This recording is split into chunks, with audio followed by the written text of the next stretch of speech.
Havenites, it is Thursday night, which mostly means it's time for shop talk. The past few weeks have been a little iffy, but you're in luck because tonight it's time for some shop talk. So stick around after this awesome intro video.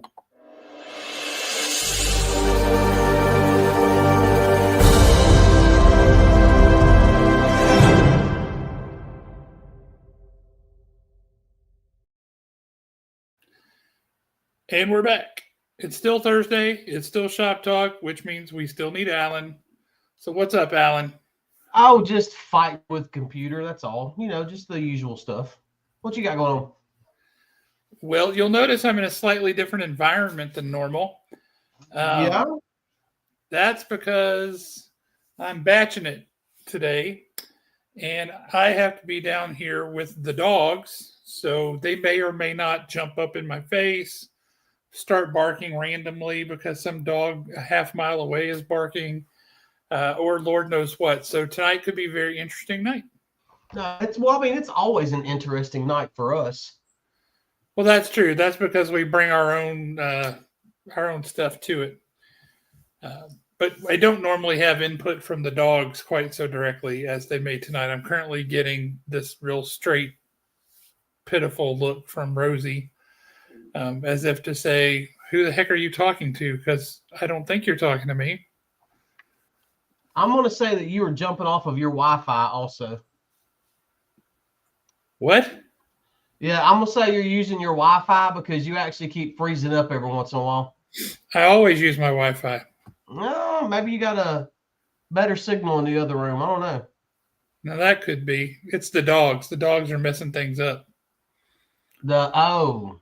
They're not those special dogs that are controlled by the GOV, are they?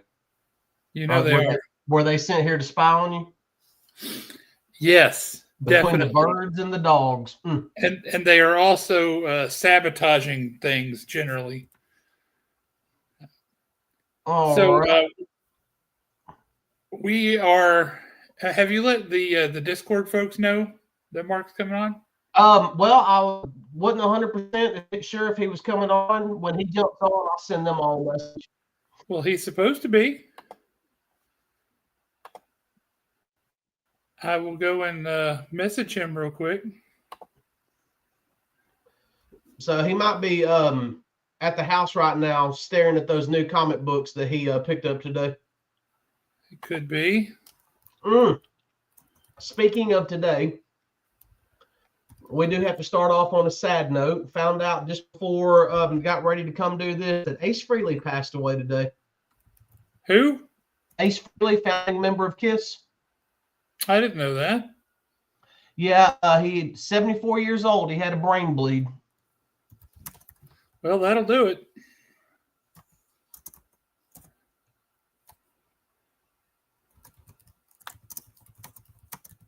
I am going to send a message to the folks on Instagram. Yeah, I feel like people got used to those the past few weeks where we haven't been real steady with having shows. We got a few people in here now. How's everybody doing? Drop us a note in the chat. Let us know who's in here. Hey, John, how you doing? Hope all is well. What's up? So, well, while we're waiting on Mark, we can run through a couple of these right quick. Let's do it. Because it has been literally a while between vacations and traveling and everything else since we've been able to talk comics. It's true. It's weird. I'll be honest with you. I don't know when the stuff in this stack came out. This is just what I've managed to knock out this week in between being up at the shop half the night the other night. I knocked a few out right off the bat. Daredevil 25. Well, you just hang on to that because the King of Halloween has arrived.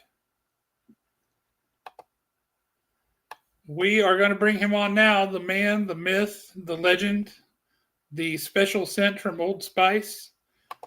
What's up, Mark Spears? So, you forgot the man of the hour, too sweet to be sour, Mark Spears. That's certified it. That's badass. There we go. Now, see, I see you got that hat, and I haven't been by the shop yet, so I don't have that hat, but I still got this one. Okay, that's a good one. I'm actually digging through this stack right quick. I don't think I told you about this yet, Mark. I went to a concert at the Orion a couple weeks ago. Yeah. This would have been September 20th, I think. And I had somebody walk up to me because I wore this hat, and they said, do you like the comics, or do you just have the hat? And I'm like, who has the hat who doesn't like the comics? Yeah, I like the comics. And then I turned around because I was also wearing a Haven Comics shirt, and they're like, oh.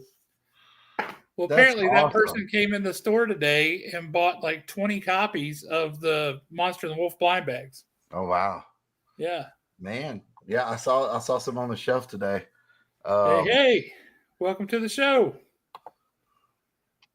Yeah, they it's as far as I know, Leaner's out now. Because this morning they had a couple of thousand left, and I think they're out now. But if they have any, it would be less than I think somebody tried to order 500 and couldn't. So wow. Yeah, that's crazy. I was hoping by Monday. Because they had a lot of extra copies. They had they ordered, for damages and overages, they ordered around 19,000, and they're all gone now. So that's awesome. Sweet. That's good news. That's good news. I tell you, but before we jump to what your experience was like Tuesday night going into Wednesday, we'll just tell you up at the shop, we had a small but dedicated crowd. And Steve Hinton wasn't able to come up because they had car trouble when they started coming out there. Something. Oh man! Had to get a new bearing in the front left wheel or something. I don't know. But they had trouble and had to turn around and limp it back home. But we had a small crew out there. But they got there right about 10 o'clock, and we were just hanging out, shooting the breeze, eating pizza. Tots brought in a homemade pear bread, which I never even heard of before. Heard of that. Yeah. I don't like pears, but it was delicious, and it was topped with they started keeping bees, and so they topped it with local honey, just drizzled all over the top. Let me tell you, that was some monstrously good bread. That was delicious. Pear bread. I did not find this out until after we had already talked and everything Tuesday night. Yep. But when I told you that there was a couple of fans that wanted to say hi, and I spun my phone around to that guy and girl that was standing there. Yeah. Did not find it out until after the book had already gone on sale. They actually drove all the way from Fayetteville just to get those books, simply because nobody between Fayetteville and Haven was opening at midnight. Wow. And it was actually, and I cannot remember her name. It was actually the girl. She is a huge fan of yours. Yep. Wow, that's amazing. And the boyfriend is he's a comic book artist, an aspiring comic book artist. He's got a couple of covers out. Awesome. He did these 8-bit covers. It's some independent book I never heard of, but he did these 8-bit covers. That looked like an old video game. Stuff. Yeah, Atari and stuff like that. Yeah, it was pretty good. It almost like an old Castlevania kind of thing. Oh, would love that. I'd love to see that stuff.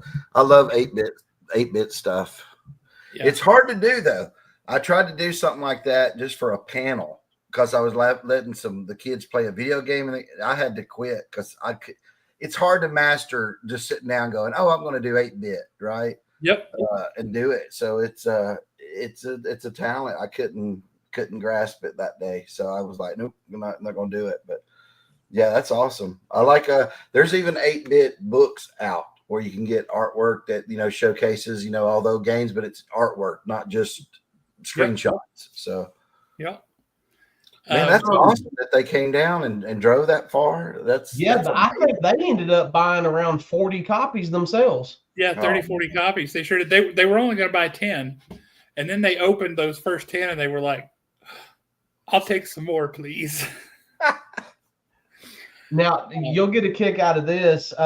Jeremy Long, literally the first book that he opened up was a foil cover. Freaking foil. No way. Yes. Literally The the first first book. book.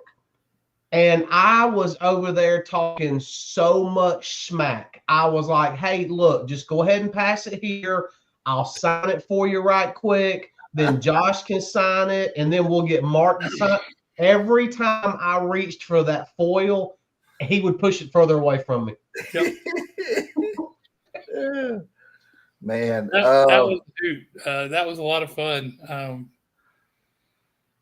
I don't know if I told you already, but I had somebody today.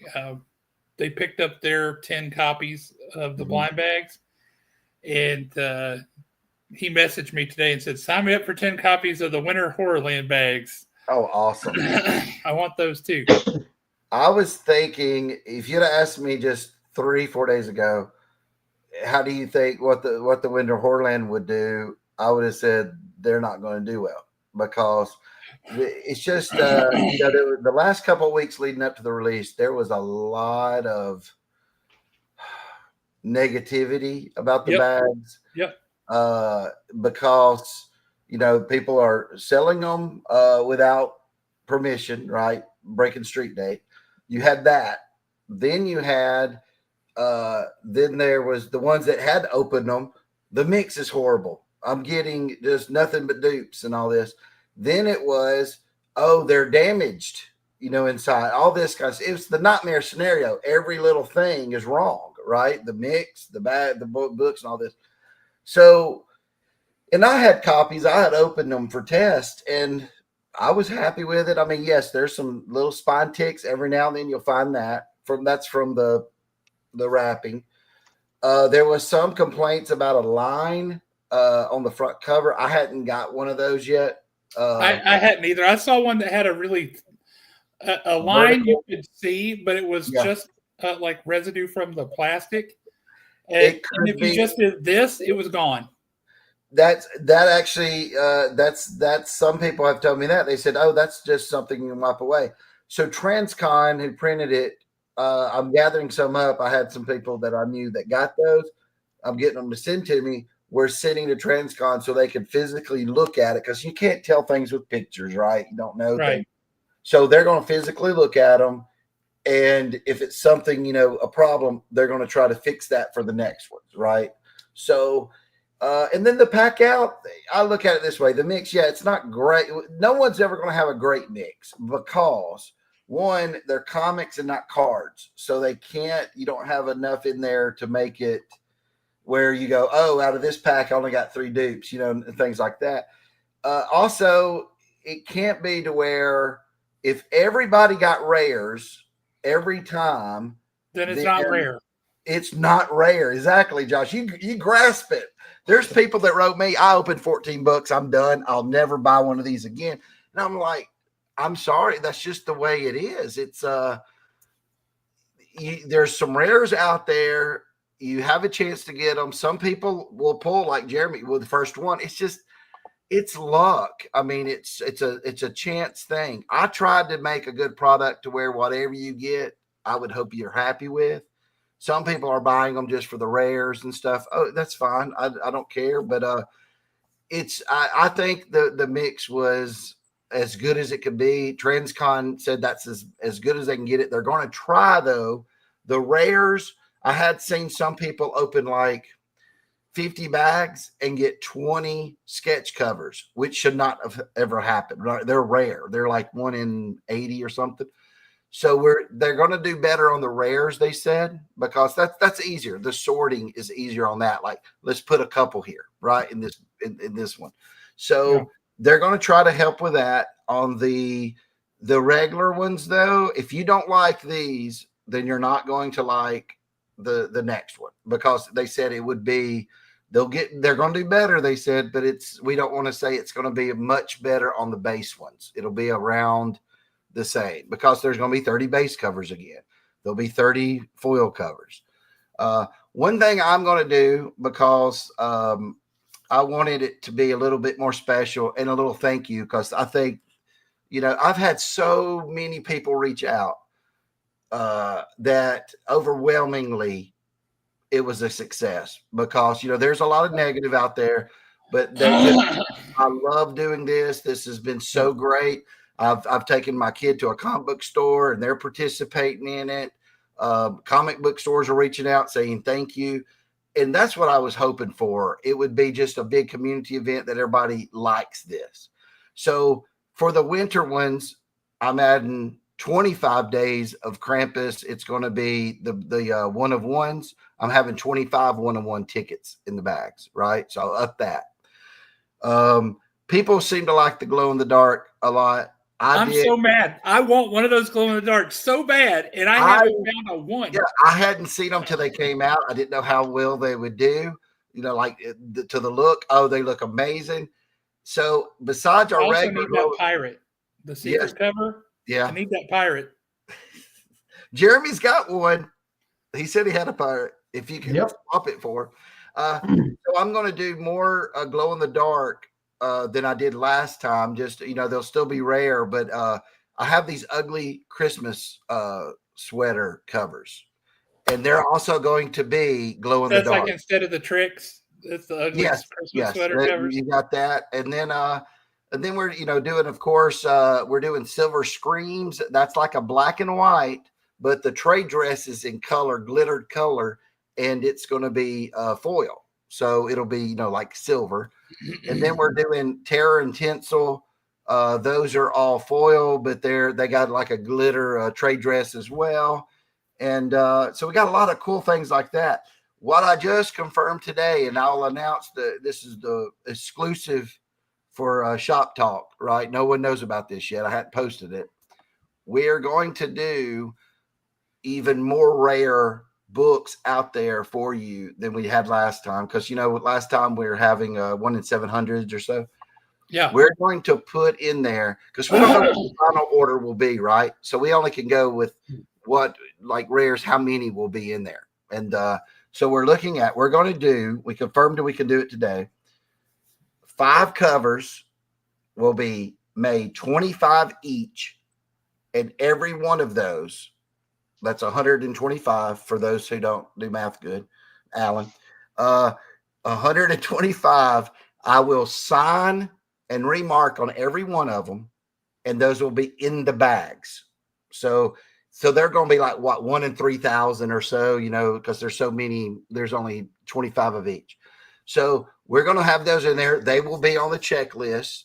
Right now out there that people didn't know about, I put 22 of books from my own personal collection. Yeah, I was going to get on to you about that, because you never even told me about that. You sneaky rascal. It was a secret. We wanted it to be where you didn't know what you might pull, right? So there's some $200 books that I sold for $200. Like there was only 50 made, right? So it was an exclusive. I signed Mark Spears' Happy Halloween and put those in there. So you've got some very, very rare things. There's a #1 issue first printing in there that I signed Happy Halloween. Of Monsters? Of Monsters, yes. Dang. So somebody getting something good. So those are out there. Only 22 exist. 1 was found already that I know of. And 2 golden tickets, right? Or 2 golden tickets so far. Yep. And so, yeah, okay, it was Maryland and Minnesota. Wait, Massachusetts. Massachusetts. But I have to say, for the very first unholy grail that was found, to have been found in Salem, Massachusetts. Yes, it's just perfect. It couldn't have been any better. I mean, if you had planned that out, that couldn't have been any better. I was I double checked it. I was like, because they give you there's a code, right, that no one knows, and I go and I got the master list. I'm looking at it and I'm like, it's real. I'm thinking it's bingo, right? Somebody yells bingo and they don't have bingo. But no, yeah, there 2 of them found last night. Will they all be found? I don't know, because a lot of people I've seen open books never open the inside. They don't know. I have had to go and tell, like Jeremy Long did that. He's like, he was so excited about the covers and I got this secret cover or this glow in the dark or whatever. Yep. That he didn't look in any of the books. He didn't open them. And a lot of people are asking like where. Okay, of course there's here. I know one guy, I got to talk to him last night that opened one of the he came on Beyond Wednesdays and was talking about it, and he found it in a black and white witch cover. Double trouble. So he got a rare, he got a rare and this, and it was right in here. But Transcon did say they didn't put them just right there. So it could be in the middle, it said, toward the middle of the book. So I doubt they put it in the back. It's going to be here or in the middle. So you want to flip through it, you know. Someone complained and said, why did you do that? You should have had something on the front where you wrote on it, because we're having to open the books.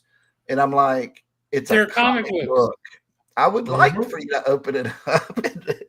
You put a lot of effort into that artwork and into that story. I should have hid like a secret word inside one of the panels and had that be like, you have to know the secret word I'm going to ask, or you don't get the grail or something. But the secret word. Yes, the secret word. So Kane has an idea. Maybe you can tell this to the Spencer Gifts people.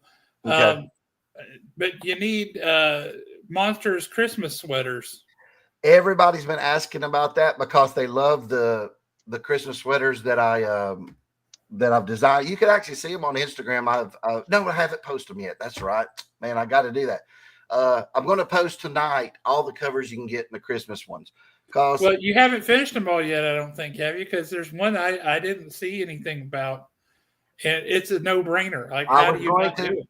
Yeah, I wouldn't. I was going to do the grandma got run over by a reindeer, but what happened was I stopped doing Christmas covers when they started changing the date. Which is a good idea. Yeah. But I didn't know we was going to do it or not. Then we were like, let's redesign the back. So I took time to do that.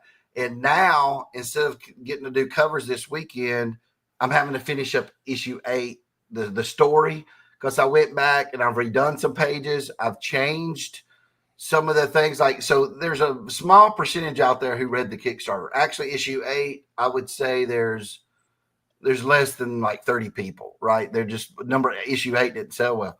So a lot of people don't know the story, but even if they heard it from someone else, it's going to have a little bit different ending. I've added some stuff to it, changed things around a little bit. So I'll have it done because everything has to go to the printers by Monday, because when FOC comes in, we're printing immediately. So to hit that December 17th date. So next year, I'll probably be able to hit it. My plan is next year because people are already asking, will you do another Halloween next year? I think we will if people really liked it, but we would only do one. We wouldn't do 2 seasons, but I could still do some Christmassy covers in the Halloween, and you got them for the whole rest of the year, right? You got Christmassy ones, you've got Halloween ones, and all that. So throw in a Thanksgiving one or two where somebody gets stuff. I had thought about doing that already, like doing like some kind of pilgrim or having the monsters around eating at the table and stuff. And you just creeped me out, man, like a zombie pilgrim. No, the one that I had suggested was it was kind of like what you had with the Mad Hatter in issue 7, because mine was, you should do like this Norman Rockwell type scene. Yeah. Except the family that's sitting around the Christmas tree, they're all unalive. Yeah. And the person that's serving eggnog is the one that unalived all of them. Oh, yes. Yeah. I might do that for next year, because like I said, I can do more. I could actually do a whole subset of holiday covers, right? So it can be, we can even do April Fools, we can do July 4th, all that stuff. April Fools is a good idea. But so I like the idea too of going back to the whole Salem thing, right? You know, they burned people and dog. Well, the one guy they crushed to death. They just kept adding rocks, and when they asked him, or when they're like, will you confess, he just said more weight, and they just put more rocks on him until he couldn't breathe and died. But yeah, I could just see a real close up, kind of like the Chamber of Chills kind of covers, right? A real close up of him laying there and just the rocks, just him saying more weight. With that voice too, that would be really good. Look, Mark's got me paranoid, and I'm over here opening all my ones that I bagged and boarded and checking the center now. I wondered what you were doing over there. Yeah, y'all talk amongst yourselves. I'm busy. I got stuff to do. So yeah, that'll but the holiday one, the Winter Horrorland, and we rethemed it. Some people hated this decision. I'm like, that was the smartest decision you could make. The reason I did it was, and we might use Krampus next year or something. We might try to do something with that. Is I wanted it to be, because you don't know, this one's selling great within a week or two. The next one, it might take longer, and I didn't want retailers to have something that says Merry Christmas on it, because that was going to be on the bag. Yep. In January or that's February, a death knell. Right? Nobody buys it. Because Halloween's a different holiday. It is. Yes. You can sell Halloween stuff really all year. People just think it's a fun thing. They like, spooky stuff. Christmas, a lot of people will celebrate Christmas so much that after Christmas, they're like, I'm done. I don't want to listen to Christmas music. I don't want to see a Christmas movie, right? Because they did it so much. So that's why I was like, let's make it something that you can go months with. Call it Winter Horrorland. We redesigned the bag to look more closer to the Halloween bag with just a simple with a skull on it instead of the pumpkin. It's blue and white instead of the orange and yellow and stuff. So I think it's good. The people that are upset that there's no Krampus, there's Krampus inside. I got the Santa Claus stuff still in there. It's just rare, so it'd be harder to pull. But yeah, you kind of hit the nail on the head with the holiday thing, right? Because Halloween, people celebrate. They start celebrating Halloween. Let's be generous and say the 1st of October. A lot of them start earlier than that. Oh yeah, and then they carry that through until Thanksgiving, and then Thanksgiving is just like a break in between, and then they switch into Christmas mode. Yep. But by the time Christmas is over, definitely by the time New Year's is over, they're like, okay, I've had 3 straight months of holiday decorating and holiday themes, and I'm ready to get back to daily life. Normal and so that's over. So you hit that Christmas, and once Christmas Day is gone, certainly once New Year's is gone, if it says Christmas on it, it will not sell. No. And that's the reason I wanted to do it. And I wanted to that's why I wanted to limit even the Christmas themed covers inside. And there's not too many, maybe 10 total, but it's, with the ugliest Christmas sweaters and things like that. So I think they're great, and it would be fun to have these, for every holiday. You might get them out and set them on your shelf and things like that. So, and I made them rare, so not everybody will pull one, so they don't have to worry about getting it. But yeah, David Posner, you're absolutely right. I might do the same if it weren't for the possibility of the unholy grail in there. I might leave 1 or 2 sealed just to have mint in the bag, right? And it's Schrodinger's comic at that point. It could be a foil. It could be a black and white. It could be a Night of the Living Dead. You'll never know until it's open. But because of the grails, you have to open it. Well, and on that note, because some people have asked me, they said, how long are you honoring the grail? Because I might take a whole case and put it in my closet. And I said, as long as I'm kicking, if I'm still alive, I will honor your grail, because I want it to be where I don't want it to be a year or two and say, okay, all those that Alan's been hoarding away, if they have a grail in it, I'm not honoring it. I don't want to do that to people. So I'm going to be the one holding the grails for people anyways. I will be in possession of them. So I'm be more than happy to send it to you if you find it 10 years from now. But I hope they all go, because that's what, I made them, for people to get them.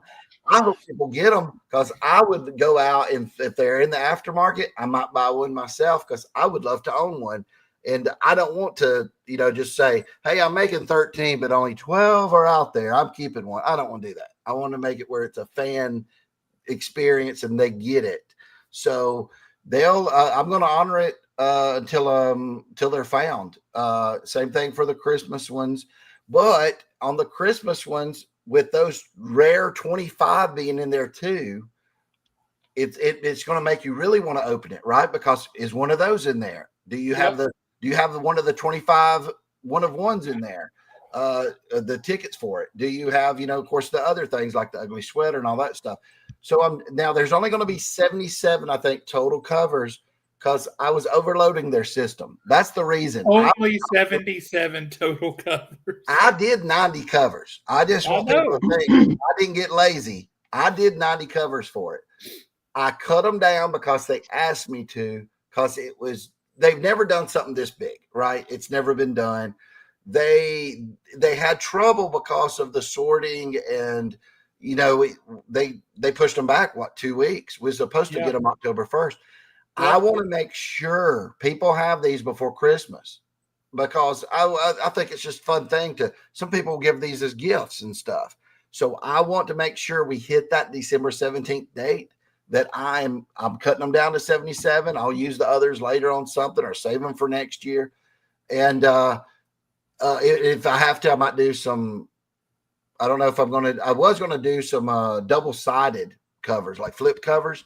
But I think what I did was I just went through it and said, look, if I have an homage in it that I had originally done on the Kickstarter, I'm taking it out because I want this to be all newer stuff. That's something I did like a year or two ago. I can do an exclusive or put that out later on. So I made sure all these are like huge hits. That would be great. Have you got the Lunar email blast yet to see the covers? Yeah, I got that this afternoon. Okay. So, and the only thing that doesn't say for retailers, it didn't include the 25 one of ones. Somehow that we didn't get that authorized until after that went out. So I'm going to put that on social medias. Well, have Lunar send out another one to retailers, because that's good information for retailers to have. I'll see if they will send out a notice on it. And the ugly sweaters in there just said ugly sweaters. They didn't say what, would they be foil or whatever. And I was debating, I was going to have them on that really, I don't know if y'all seen, did anybody get a Night of the Living Dead or a black and white cover? Okay. Nope. Those are printed on different cardstock. They are like velvet, right? It's it's awesome feeling. Just those two types of covers are. I was going to have it on those because I thought, that would go good with the sweater and all that. But then I was like, but how cool will it be? Because I didn't know how the glow in the dark would look. I didn't know that you can hide images in there, right? You can really, you got one image, and when it's glowing, you could actually put something on there like, Alan is crazy. You could just write that in there and no one would even hardly know it. You absolutely should do that. So I'm going to make the ugly sweaters glow in the dark because I just think that would be hilarious. That is hilarious. That's great. So those will be in it like that. So there's two changes to, and in the email, we did not decide this till this morning about doing the 25 signed and remarked covers for 5 books. These will be new covers. These won't be variants either. These will be part of those covers I was talking about that I had. So we're putting those in there. So Ryan, yes, Mark is crazy, but it's the good kind of crazy we like. I think they're talking about Alan. He is crazy, and I said Alan's crazy. So Alan is also crazy. But yep, it's going to be. As far as the glow in the dark covers were concerned, there was one glow in the dark cover that I loved. I thought it was great, and it was just the person under the sheet as the ghost. The ghost, yeah. That one. Yeah. And since you're saying that you could do like another image in there, you could do a glow in the dark cover like that. I thought about that. It glows in the dark. See what's underneath it. Yes. I want to do that. That would be really cool. Do that is for like Monsters 9 as an actual cover to it, like cover C or D. Do that because I thought that was a great idea. I thought about that. I didn't know how the glow in the dark really worked, right? I thought, they'll just have to do it with what's actually there. I didn't know you could actually kind of put images in there. You'd see it kind of if you hold it up to the light, you could see what's bringing to the surface a little bit. But I didn't know you could do that because that would be great. Like you said, put like a skeleton or a zombie underneath that sheet that you only see when it's black and white, in the dark. So because I thought about that. I was looking for that one the pirate cover, and then the Night of the Living Dead covers. The reason why number one, I love Night of the Living Dead and Return of the Living Dead. Those are some of my favorite horror movies. But I thought those covers were just beautiful. And it was like, okay, I've got to get at least one of those covers. And I have not found one person that has opened one yet. There's one. Hey, Nosh is in the house. What up, Nosh? Yeah, I pulled about of the ones that I've opened. I pulled about 3 of these of the 150 I opened. And I've pulled a few foils, like maybe 3 foils. You want glow in the dark remark at the next con. That's pretty good. Oh, I tried to do glow in the. I love this cover. This one's funny too. I wish I'd have done this in glow in the dark and did something like he had wrote something on the balloon, right? There's so many ideas I could have done now I didn't know I could do. But in scratch and sniff covers, we're going to look at that. We were going to do it this year, but they need extra time. You need like an extra month. So we're going to do it next year. But think about a Santa Claus zombie or something, but it smells like candy cane, peppermint. Yeah. So, gonna do those things. I didn't know, I have more tools at my disposal. I didn't know I could do all those things. Have you ever looked at any of Brian Haberlin's 3D covers that he does? No. Well, is it like new, like old school 3D or just new stuff? Or yeah, it's the blue red 3D stuff. Oh, now I can do those because that's just in the image itself. I actually have the only exclusive that was made to Monster and the Wolf. I wanted to do a cover. This was a cover that was going to go in Monster and the Wolf blind bag, and it was going to be 3D and include a pair of glasses. It got pulled because you could see where I'm going. People would have known that the glasses were in it. So I decided I would do it as an exclusive. So I'll have that here in a couple of weeks, and I'll, after the blind bags settle down a little bit, I'll release that one with the 3D glasses that say Monster and the Wolf and stuff. And the cover though looks great. You could see it. I tried to do it in the Kickstarter, and they look great. I got 4, I think, in the Kickstarter that look awesome. So and by the way, on that, I'll give you another exclusive for anybody who's watching. Woohoo! Probably today they have packed up the remaining books that they owed me, and are shipping them out. I guess they'll go out tomorrow or Monday. So that thing's going to be filled real soon. We got the people waiting just to ship them. So we got a whole staff of Chase, Melissa, got some other people. We're ready to go. So hopefully by next week, I'll be shipping out Kickstarter books. I do have to ask this question. Ryan, dude, we got bags at Haven, man. You can come just right down and pick them up. It's only a couple hours drive. Yeah, don't have to wait. Hour and a half drive. You can do it. I will say this, Mark, for the Winter Horrorland bags. Yeah. Kane said that, and this is Kane here, he said that if we do another one of these midnight release deals, he'll bake some Christmas goodies and bring them out. The Ghost of Christmas Future. That would have been a good cover. That's a good one, isn't it? And it would have, yeah, I'll have to do a session of just coming up with ideas one day because when you're doing them, you're like, oh, I have to hit the deadline. But that would have been great to put in there. But if you do something on the 17th, I'm going to try to. Is that when that gets released, or is it December 17th? Yeah. Yeah. So I could come by there. I don't know if we'll do another midnight release. That was tough with everybody because people got to work and do all that stuff. And it's in the middle of the week, so it does make it hard. It's in the middle of the week, and that's also at Christmas time where people are doing stuff. So I'll put that on my schedule, and we could try to do something to where I'm out there that night or something. And well, here's what I was thinking. We normally do a Christmas party at the store. And I was thinking we could just do a Christmas party and make it a combined Christmas party, release party, blind bag opening extravaganza. I'll tell you what, let's plan on that, and I'll bring some stuff to do. We can do raffle giveaway stuff. Like, everybody can enter and we'll just give away some stuff. I will have some cards at that time. They'll be in and, shirts and all that kind of stuff. And did you say cards? Yep. The cards are almost Oh, ready to be shipped out for the Kickstarter too, which, and I'll have some extra for selling. So monster eggnog. oh my gosh, will it be green? I wonder. I was just picturing like floating eyeballs in it. Oh, wouldn't that be? That would be interesting. But yeah, we'll plan on that and let everybody who's watching who wants to go there. We'll announce it and have let everybody know when we're doing it. But yeah, that'll be great to combine them both. That'll be a lot of fun. Yeah, it sounds like a lot of fun. Do that on a nice, on a Wednesday night. That sounds great. I think it'll be a hoot.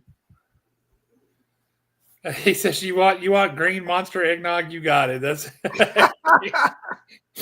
Kane will bring it. He'll bring it. You got cookies, right? You said they're going to be monster cookies. I want monster we'll have cookies. all kind of things. Yeah. Yep, that'd be awesome. And what you need to do now, and this is just me talking because I'm a sucker. You need to talk to the Disney people, the Pixar folks, and do a theme of Monsters Inc. covers. Oh. Because they're doing right now. If you look at what Marvel's doing, they've got the Mickey Mouse covers, the Disney character covers of homages to big books. They currently are doing Muppets versions of them, and then they have Toy Story coming. Yeah. But if you did Monsters covers on Monsters books, that would be awesome. That would just be a hoot. I'm picturing you doing a very scary Mike Wazowski. That would be neat. I would love to do that. I'm sure Disney would laugh at me, but it's a great idea to think about. I would love to do that. You could even reach out to the Five Nights at Freddy's people because people love that. Yeah, they do love that. That's true. I would like to license some characters and stuff to put on monster covers. I think that would be a neat little thing to, for fans. I was able to get Vampirilla because we did a character swap. And maybe I know people have mentioned Lady Death, Elvira. I've looked into all that stuff. So, hopefully in 26 we'll have something like that. We can do some of those because that would be fun. I'm always Sergeant Slaughter. Yep, I've been talking to Sergeant Slaughter's people too. That would be great. I want to do something there. I think that would got to at least do one cover. The book is set in the 80s. Yeah, it'd be right. perfect. It's too good. I could see him like beating up some monsters. You'd have to have him talking though, right? Like, on the cover, calling people maggots. Yeah, come on, maggot. And then and have him doing the clutch on a couple of them too. Man, that would be great. Yeah, 100%. Yeah, Ron. Wait a minute. Are you talking about the horn lady that Mark did for the one of these covers? Or are you talking about the one that's actually in the Lady Death comics? If you're talking about the one it's actually in Lady Death comics, yes, that is Purgatory, but no, this one is not. No, that's just some red demon lady. I have to ask you a question about that cover, Mark. Alan, let's embiggen you real quick so you can show this off. Here we go. Mark. Are you wondering how our pants? Are you asking how our pants stay on? Yeah, because I asked that at the shop the other night, and the answer that I got from Mike Wesolowski was, "You don't want to know." I think they're kind of glued on. That's what I was thinking. Yeah, it's a type of glue. I had done that for the car. I think it was the second series of cards. See, so some of these were I had reused again because they'd never been a cover. That was a kind of a new one that I did. Sprayed on. That makes sense. Sprayed on. Well, they're supposed to be metal. But I guess it can be spray on metal. Lots of tape. Lots of tape. So, speaking of Mike Weslowski, I was literally standing there, and he come walking up, and he goes, "What all do you have?" And I was like, "I've got these," and he goes, "I don't remember this being a cover," and I went, "No, it's not." I said, "I snatched these two off the walls because I've been wanting this cover right here for Monster 7." And there was another cover of Monster 7, and it was the witch was on it. I think it was Monster 7. Yeah. Yeah. And he's looking at it, and he's trying to pick it from my hand.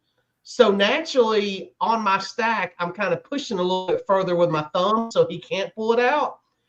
And then he finally just fans out his books that he had just got, Monster and the Wolf. And he went, "Okay." And I said, "I'll take that one." And we traded right there on the spot. Well, and that's what made me think of the idea of doing a swap meet, right? Yeah. Doing a trade. Yep. And I'm thinking maybe next Saturday or next Sunday, while it's still fresh in people's minds, right? And they haven't put them in boxes and put them in the closet or anything. So folks can come out and meet up with other people and say, "Hey, I got these duplicates. I got these duplicates," and just do some horse trading. Yeah, because I think it's great for that because you got 30 base. And even if you pull like a foil or something, the other person might have 2 of that foil and be like, I want to trade this foil for another foil, right? So you could trade all kinds of stuff. And again, you're going to have, if you buy a lot, you're going to have a lot of, you're going to get dupes. It's just the way, it's like trading cards. So I'm sure Jeremy, who opened 100, there's no telling how many he has. But so far, that's true. Yeah. You think the next 100 will do him, or do you think he's going to be hooked? Well, I don't think he's going to have a lot of choice, because if he wants another 100 after that, he's going to have to hunt for him. He's going to have to. Yeah, you got to. Well, then he has to probably go to the aftermarket maybe by then. But I think it's the opening them that makes him so excited. It's like opening him and what did I get? With me, when I did it, of course, I like opening them. But it is weird. Okay, at a point, I got to where I was running into like, okay, I've got that one. Okay, I've got that one. But that made me want to open them more because I'm trying to get what you want, that feeling of I don't have this one, right? So you keep opening them until you hit the one that you go, I don't have this one.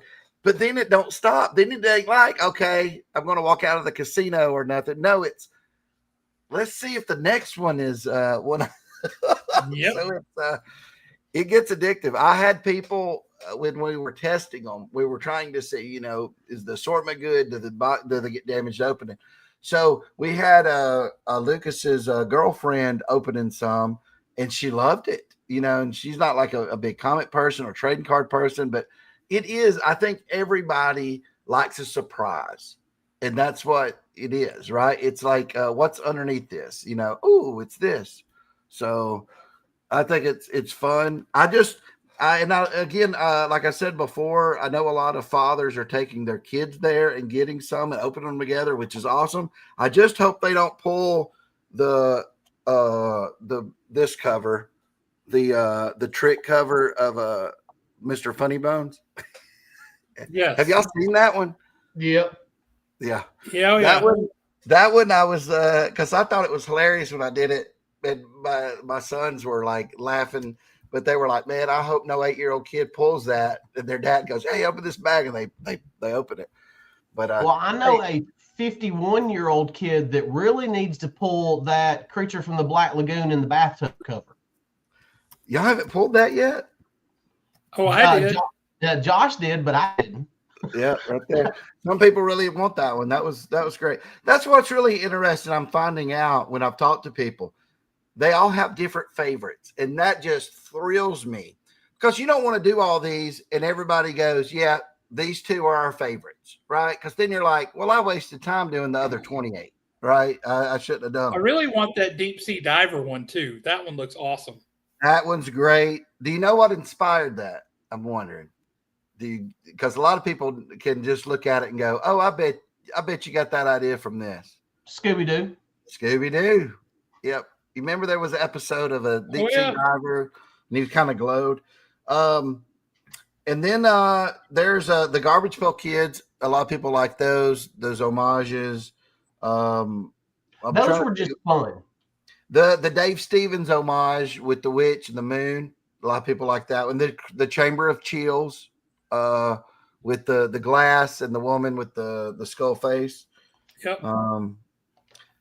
And this one is I thought people would like it. I didn't know, but the I think it's the Beyond homage. Hang on, I'm gonna have to embiggen you so people can see what you're doing there. Big There we me go. up. That one right there. It's hard to see, but it's the Werewolf Beyond homage. You know what I'm talking about? Oh yeah, that one's a really good one. From the ODC or the old pre-code horror. The Guillotine people have liked. The Guillotine is a nice awesome one. I've already agreed to a trade with Mike Weslowski for one of those. So again, I think a lot of them are great. It will be interesting to me because the rares that they'll go up when you go like to eBay or aftermarket. But what's going to be interesting, all the base covers are printed 9,600 times. So will any of those be a breakout like over another one, right? Where it's going for $15 and the others are going for $12 or something. That would be interesting to me because why is it going for more if it was printed the same? Or more people wanting that one cover or something? That would be so I love all that kind of stuff. The data to like, oh, what did people really like here? And why did they like that? And see, I like that the one with the 3 nuns on the cover of it. Yeah. Because you could actually take that one and display it with your Farleycon nun. Yeah. And I think that would be a really cool display together. The samurai cover is so cool. You were absolutely right. Yep. That one and the pirate are like two that I really desperately I wish want. I'd have done the pirate glow. Yes. I didn't do it. I wish I would have done it now because again, I didn't know how the glow would work. I might do him again. His name is One-Eyed Jack because he's got one eye, and he's not named Willie. And he's not named. You know what? I might use that in the comic. I got to whenever he shows up, they'll be like, "Why do they call him One-Eyed Jack? Because he's got one eye. His name's not Willie." Now, completely and totally honest with you, issue number 2 of Monster and the Wolf. Yeah. On League of Comic Geeks, they've already got it listed with I think 3 covers. Yeah. And that one cover, which I think is the main cover, where you've got the, I'm going to try to get around the YouTube censors. You've got the tree and the 2 people looking at the guy. thing. Yeah. Yeah. That right there, to me, I don't know what it is. That cover is absolutely beautiful. Oh, thank you. It is probably absolutely horrendous. Yeah, it's quite honestly probably one of the most disturbing covers you've done. Yeah. But it's perfect the way that it looks. And what I did with number 2 on that is I was like, I want to do covers for this because here's the thing. There's a lot of hype for issue 1 because of the blind bags. Issue 2, the only reason you're really getting that is you want to complete the set or you want to enjoy the story, right? Which I'm hoping people will do. So I said, these covers are part of the story, right? So that image appears in the book, but from a little different angle. And same thing for the other one. It's that whole comic is in black and white because it's flashbacks. So is it black and white or is it more that kind of sepia tone? Well, the sepia tone, but I think it's going to be black and white because the sepia tone didn't really exist. Those other pages are supposed to be black and white, but the printer messed them up. The new printer we have actually will print it the way I have it. So it'll probably be black and white. It'll look, like an old horror movie. And that's kind of the feeling I was going for. So that one has those. And then I think the incentive cover is the bride because she has something to do with it, and you'll see. So those and that release date was supposed to have been in December. We are pushing that back though. Because we want it to come out before the blind bags, second issue before the blind bags of the monsters. So I think it's actually going to come out in January, and number 9 of monsters will be February. We want 1 book a month is what we want, right? So we don't overcrowd it. And then I just got my orders in for the 6th printing of monsters and the for second printing of number 4. We did, I think it was around, both of them combined was in the 30,000 range, which is crazy. That's amazing. I mean, that's almost 20,000 more than the first printing of Monsters. Oh yeah. Well, with this combined, I think they were, we did outsell number 1 on the 6th printing. I think it's around, 15,000 copies, something like that. And that's amazing. And a lot of people liked the incentive cover on that one. If you saw it was really cool. The little kid playing with action figures of monsters. I love that action figure cover a lot. I had a blast doing that. And it's okay, so yep. You shared the 2nd and 3rd issues with us, and I found that panel that you were talking about that cover's based off of. Yeah. And yeah, I see exactly. It's actually 2 different angles.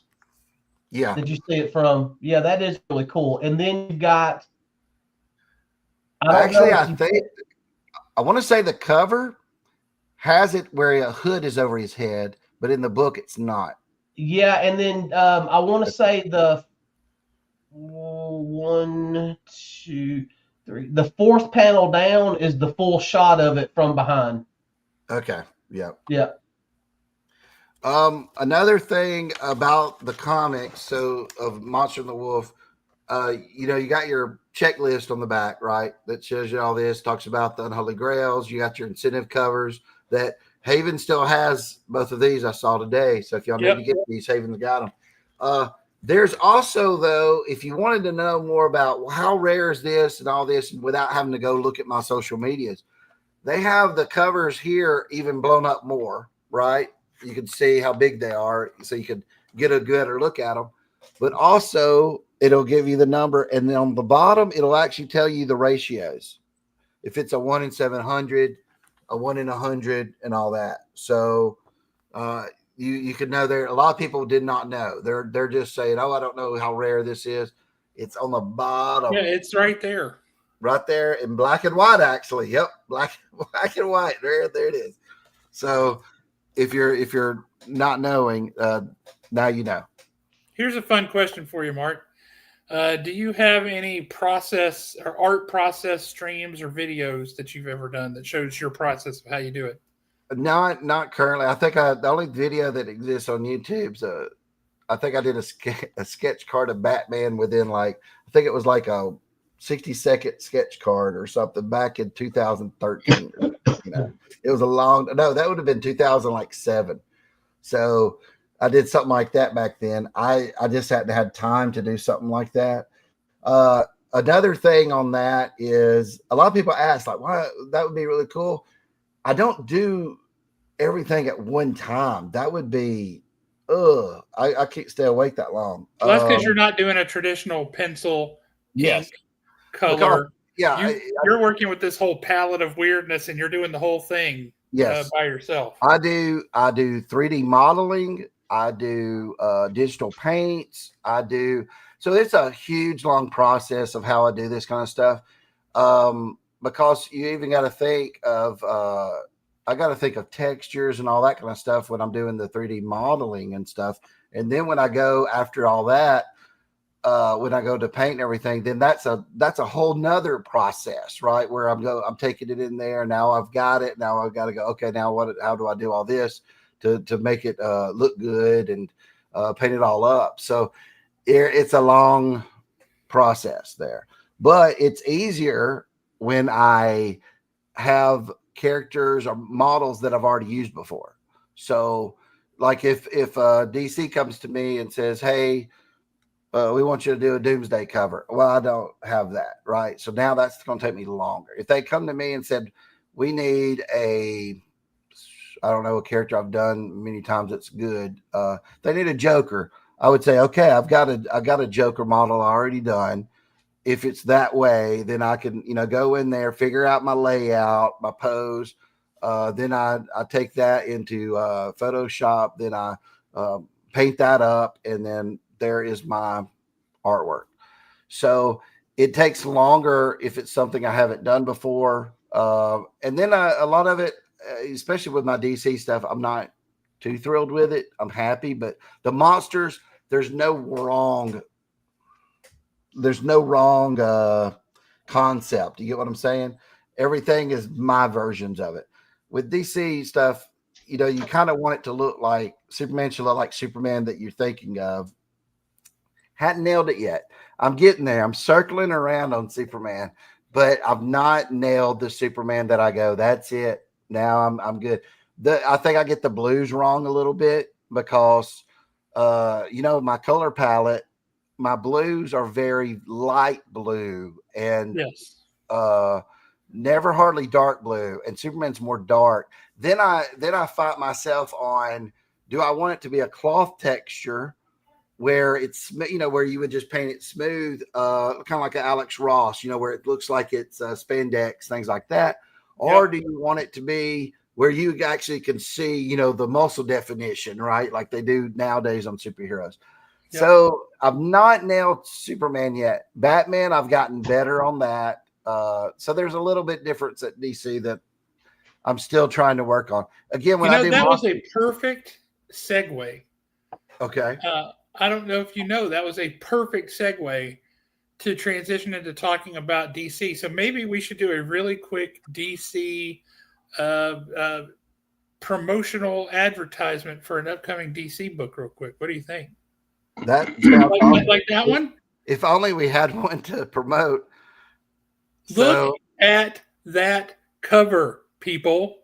Yep. This is an exclusive cover. Yep. My first Joker I've ever got to do on a cover. And the first Batman that's actually on a Batman book besides Absolute, because that's a different universe thing. So I've done Batman twice at DC, but it was on a Justice League book, and he had to look a certain way. And then I did one on World's Finest, and he had to look a certain way. We had to have the black shadows and stuff. So this one I got to do the way I wanted to. So it's got a great retro feel. I tried to get retro trade dress. I begged them, but you can't unless I got another 1,000 of them, and I couldn't do it. Now look at the back. Look at this on the back. Woo! There you go. So that will, I think I'm going to do an eBay Live next week on the 23rd, and I'll have a few offered there, that I'll sign and remark, and then the rest will drop. I'm fulfilling the Kickstarter, so I might have to wait a week or so. And Josh is going to have some copies too, but we're going to release them at the same time. So if you want one, you can get one at Haven. You can get one from me, but I don't know the exact date yet. But we'll let everybody know and inform everybody. Yeah, just so everybody knows, you can get them from Haven in person. We'll have them in the store at the brick and mortar, and they are extremely limited because this is an exclusive, and getting exclusives is not a cheap proposition. They're extremely limited. We will have some at Haven, but for anything beyond picking them up physically in person at Haven, they will be available through Mark's channels, online channels, his sales channels. So whatnot, eBay Live, his website store, whatever. That's where the remainder of those will be available. So you got to get them straight from Mark, or you can get them in person at Haven. So that's your two options. Yep. Because I would not have them in person. So if you want in person, you got Josh. If you want online, you got Mark. That's the Josh and Mark combo. Alan is nothing involved in any of it. Alan's he's like the drink. Alan's like the 32-ounce drink that comes with the combo. I am just the arm candy that shows up every once in a while. Oh, I don't know if people know this. Let me show them. Let's talk about this. All right. Which I love this. I love that I was. Oh, yeah, that's fantastic. But let's go over here to, of course, finally I put everything I do in the book. I think I didn't leave nothing out, but I might have left a few jobs. But let's go down here to, there we go, under, I'm reading this backwards. Is it right in here? Yep, you're right. You're perfect. Right on it. Right there. Yep. Them two fellas right there.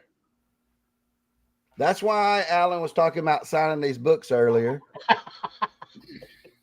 So Josh and Alan are copy editors on this book, and they actually, I didn't do it in namesake only. They really did read and contributed to the book. Josh gave me all the grammar stuff. I had messed up so bad on grammar on it. And Alan also read it, and I also needed him to read it for not just grammar, but to just is the story good and stuff like that. So I took their notes. If you'll notice, some of it I wasn't able to add more. Y'all had suggested more at the end. I did change this and add in like sniffing. I forgot to have the thing go, the sniffing sound, because I didn't do it. I forgot. But the biggest thing that I wanted you to add to it, you literally added it on the very first page, and that was, you told me where we were at. Yes, I did that. That was an Alan suggestion.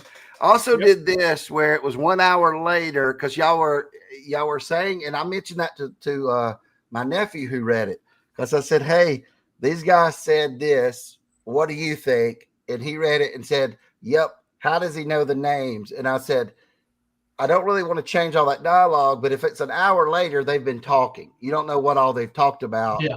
So I was like, that'll fix that. So that was great. These guys really contributed to that.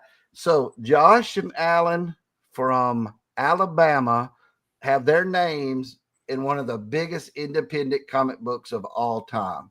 I think we fall at number 9 or 10 on the all-time list at 350. At number 9 on the all-time list, I think, and number 4 for the past 25 years. Yep. But see, Josh has still one-upped me because his tidy whities are in issue number 1 of Monsters.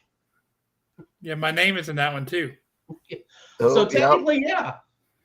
But number 1 of Monsters, it was only 9,000 to 10,000 printed. So you did what he does. It's gone to a 6th print now. Yes.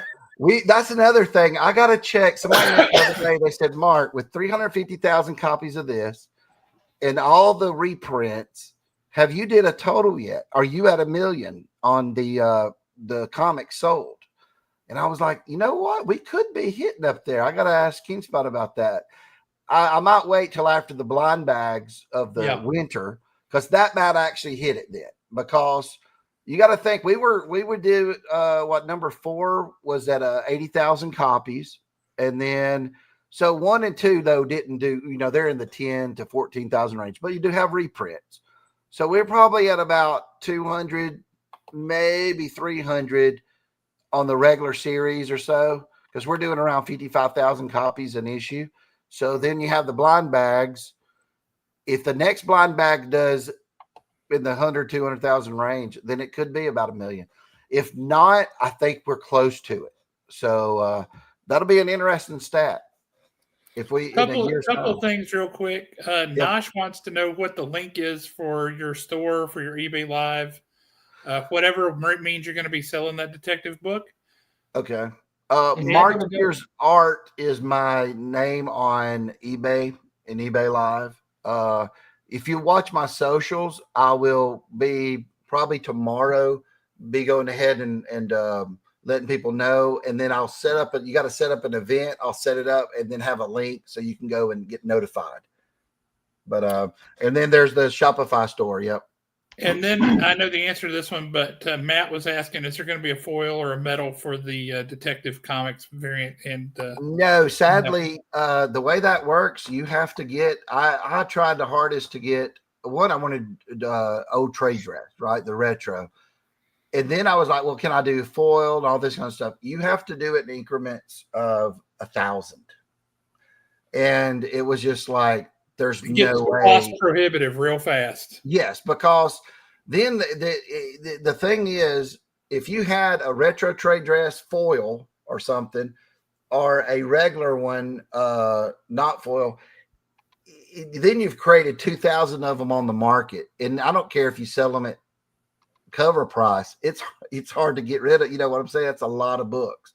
And then shipping and all that kind of stuff. So yeah, Melissa would kill you because she'd have boxes. Oh man, I know it. She would not be happy with that. So I'm the thing on that is maybe in the future we could do something like that. They might allow me to go back and get.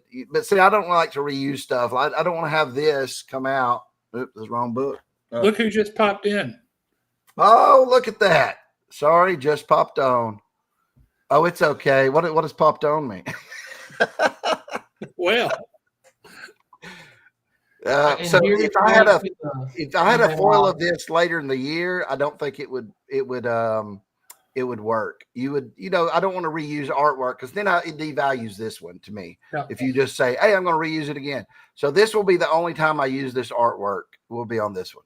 So and Deborah Hinton just popped back on now too. So it's like all the cool kids are joining. Wow. I will say, Mark, though, that cover stands so strong on its own. Mm-hmm. You got a dynamic pose going on.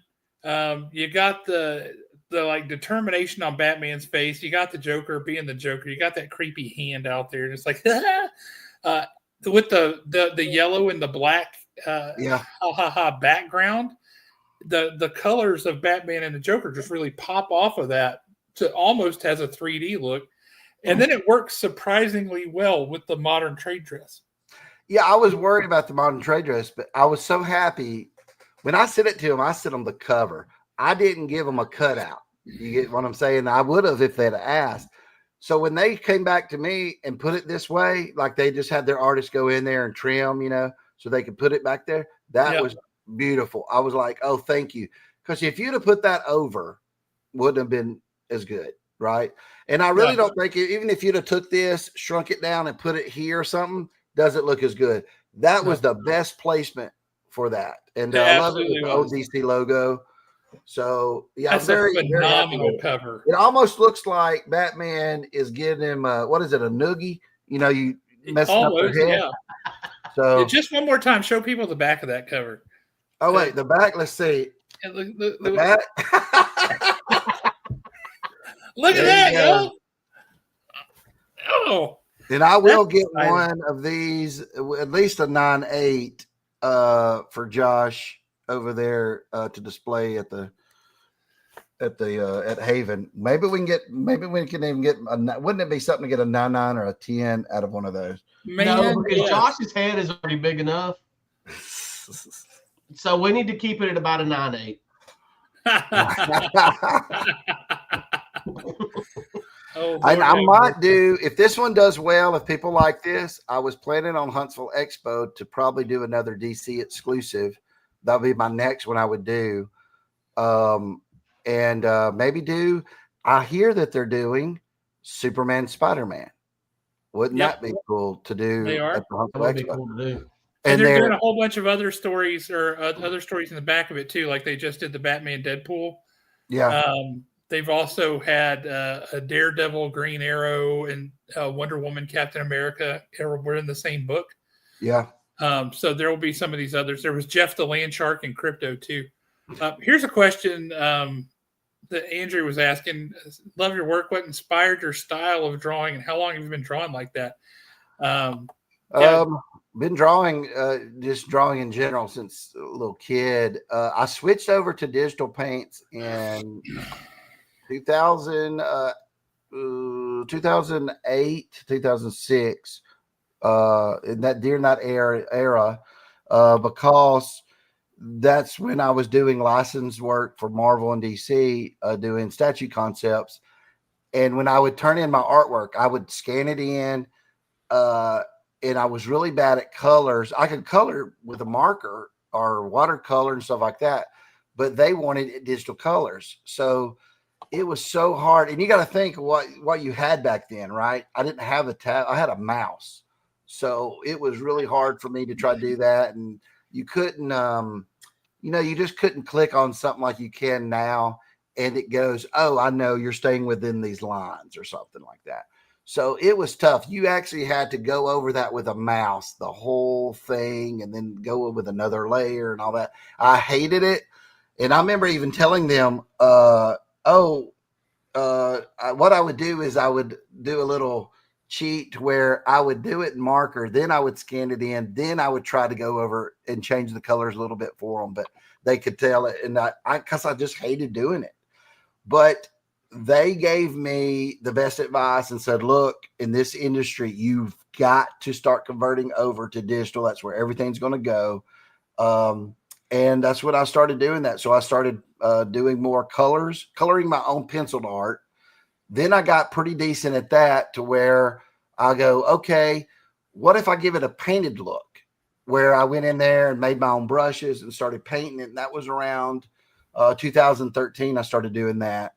And then just for years and years doing it. And I remember Lucas looking at it, saying it was the first time I did a Spider-Man. It was the first time I did a superhero like that. And he said, I really like this, Dad. I think this is where you should start doing your stuff. Not the, my normal pencil and ink style, my normal comic book style. He said, this is where you need to do it. And Lucas was 11 at the time.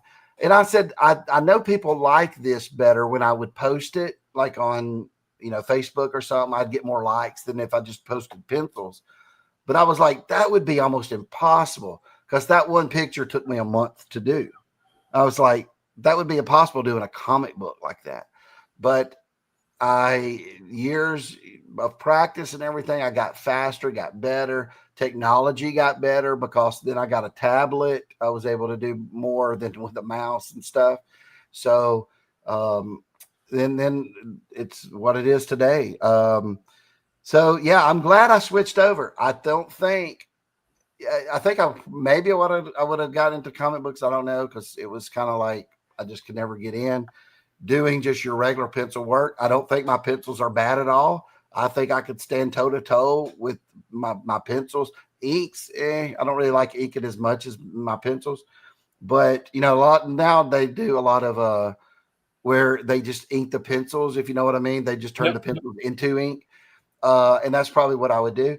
But I think all that happened for a reason, because I was able to pull from all these resources that I did, all these little jobs like licensing, trading cards, movie posters, all this stuff, and learning all these lessons on my way, because I would say, how do I do this? And I would figure it out. And then I'd say, okay, I can apply that to this now. And now it makes my stuff stand out so much different than if I would have just done penciled work. Right. So it's all been just a blessing in disguise. It gets frustrating for so long, and then man, it just happened all at one time, and it was all worth it. So I gotta say, for me, one of the things that really stands out, that the only other comic book creator I can think of who has a similar color palette, and he certainly is more of a traditional pencils and pens, pen and ink kind of a guy, is Dan Brereton. But you've got this color palette that's so bizarre and unusual, and it uses all these bright colors and these pastels and things that you don't normally see in comics, especially not in like serious comics. And yet there they are. You do it and it works. The way you do it works. I have seen people copycatting you, by the way. Yeah. Creators who are trying to implement a palette like that, but it doesn't work. They don't have the eye for it. Oh, I appreciate that then. I've got one at home that I'm pretty sure only about 3 or 4 people have actually seen. And it was a sketch that you did on a blank variant for, I believe, Spawn, that you had done for me. Josh stuck it in my box, and it was a profile view of Spawn, and he just had the only thing that you colored on it was he had his green eyes. And on your pencil work like that, you have extremely clean lines. Yeah. Always. I mean, the way that sketch variant looked, it almost looked like it was just one pencil stroke. It was just complete. Yeah. Here's another quick question. Okay. Funny you should mention that, Kane. They have about 5 or so sitting at the store right now. We only have 4 because Tom claimed one. Oh. So we might have to do something, Josh, where when I'm going to get more stuff in, shirts and stuff like that. where if people want to go pick it up in person, we can set you up that little back corner back there for Mark's merchandise. We can have a merchandise corner if you want to go and pick it up, and we'll start stocking it, and we'll work out a deal with Josh to carry some Mark merch. That's the name, Mark merch. Mark Monster merch. Don't worry, Kane. Tom only has one head, and he got one hat. We still have 4 hats. We'll make sure you get one. Alan, I am going to do in the future. I do have. I've already laid out some covers like that are going to be coming out. Where I'm going and doing some pencil work, just pencils, and I'm making it inks like that. Because I was like, I'm already got my own book now. I can basically do what I want. So I said I'm going to have some books that'll be like that, because I enjoy sitting down and penciling and stuff like that, and I'd like to do more of it. It's just every now and then I would do it, because the color stuff, it's just what people really like, like Josh said, the colors and the layout, stuff like that. Something's resonating. I don't know, but if it ain't broke, don't fix it. So I'm like, hey, if they like this stuff, I'm going to keep giving it to them. So that's what I'm going to do. And I try to make it to where when you see one of mine on the shelf, you go, that's a Mark Spear. I don't even sign mine on the cover anymore, because I'm like, unless they force me to, because I'm like, you should know that's a Mark Spears by seeing it, or I didn't do a good job. So that's 2 hats claimed in this chat here. I like that cover too. That's a cool cover. Yeah, that is a cool one. Yeah, that one's a creepy find. This Mark Spears I do like Merch Spears. Merch Spears is pretty good. Merch Spears. And this is just a friendly reminder. Wolfman. I was going to use that. Hey, if you've not read this, there's a reference to that in this. Remember, Josh? He talks about the werewolf's parts. Yes. I won't say what. Mm-hmm. Read your comics.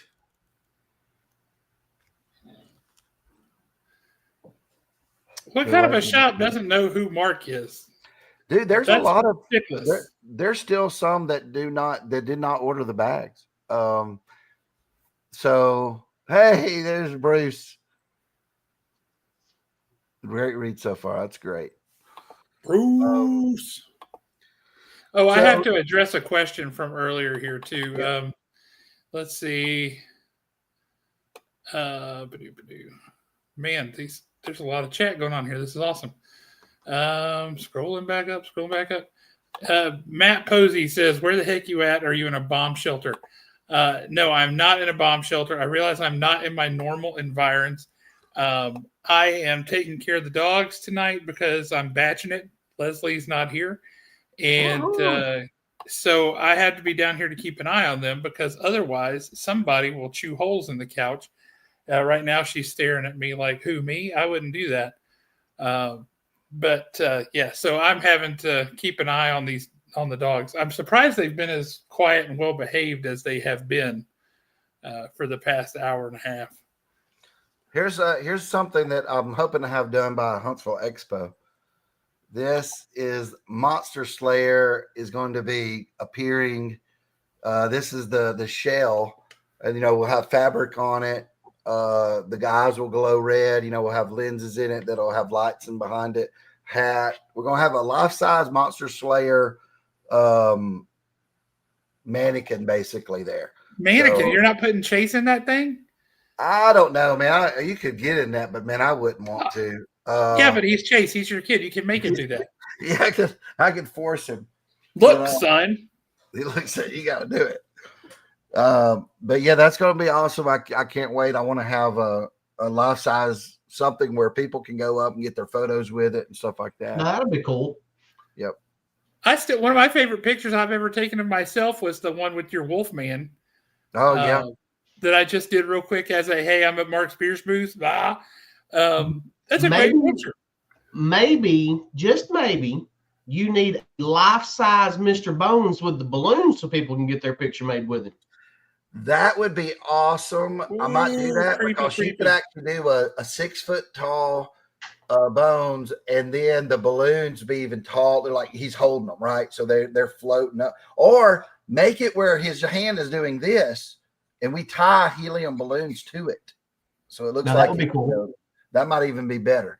But So, I was thinking more along the lines of the cover where he's holding the balloon in a certain place. But you go with your idea. It's probably a better idea than that, you mine. know what? I'll make that one just for you, Alan. Oh God, and send it to clowns. you. Oh. No That would be balloon will be there. appropriate because Though. that's what I was You telling provide people your that own Alec balloon posed for it. for that.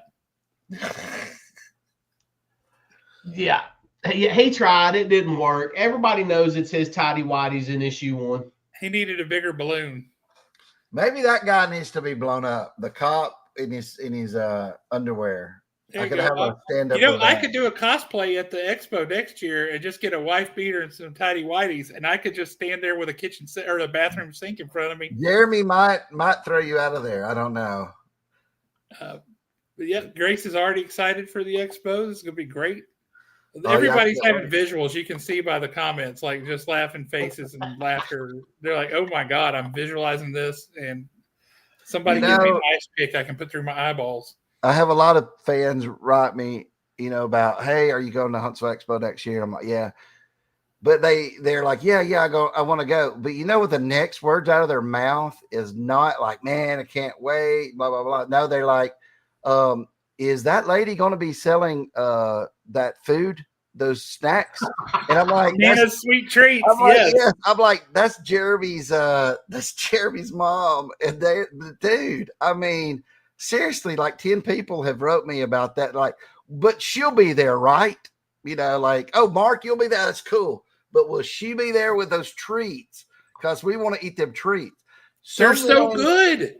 Someone in line, I think it was Clutch, who was there that I know, he was helping manage my line. He went and bought a bunch of her stuff and handed it out to my fans, and they just love it. So I'm going to have to go over there and buy a bunch of her stuff. She needs to make extra. I want to buy a bunch for people waiting in line this year. We know what you ought to do is just have Jeremy put her booth next to yours. Dude, I would. The line would be lines insane. would just wrap around the building. Yes. Are you here for her, Mark? You want Mark to sign your cookie? So yeah, you could do all the icing on the cookies with your color palette. We'll get her to make monster cookies. There you go. That's actually not a bad idea because it wouldn't be too hard to do that. No, you could make some kind of cookie cutter, right? That looks like a monster or something, and there you go. I bet you could 3D print one that's your monster's logo or something. Wouldn't that or be the awesome? Wolfman face or something. You could make a cookie cutter that would make monster cookies. That'd be awesome. But you're not wrong. Nana's sweet treats are they're legendary. They're a delight. Legendary now. That's I didn't eat one at the expo. So they're sitting there talking about pound cakes and all this stuff, and I'm like, I have no reference for it. So her pound cake is so good that it should be illegal.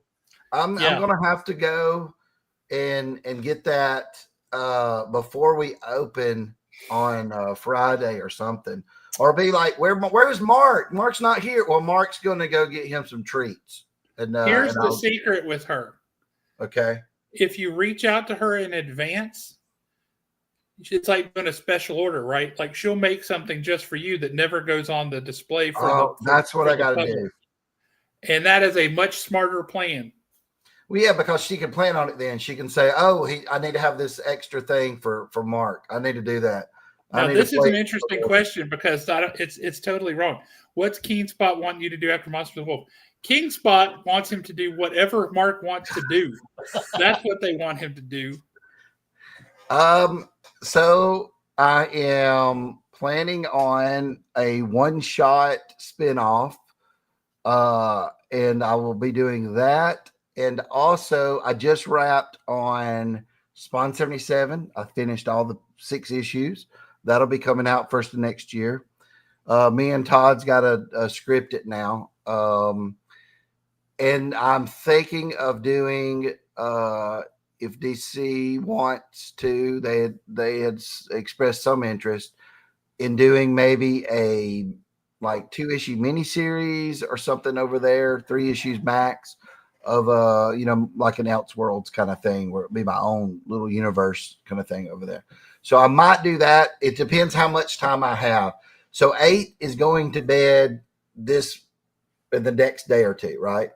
So and then I have to go in there and I have to save on Spawn 77. All the files have to be saved individually, like as TIFF files, for people who don't know. So that's about 130, 140 pages. I go in there, save all those, and put them in a Dropbox. Then I am, for the first time in I don't know how long, have no work to do. That's where I'm caught up. And then I will start doing some covers maybe for this new project that I'm going to be doing for Monsters, the one shot. And then like I said, I might go to DC and do that. I don't know yet. But yeah, man, it's been a long time. I've worked on Spawn 77 since I think I started in end of February. So that has been a grueling process, getting all that done while I was doing everything else. And then Monster and the Wolf, having to get that done for the Kickstarter, getting that done for the blind bags, because I made it a little bit better, I think, for retail, because the Kickstarter is like a dry run, a preview.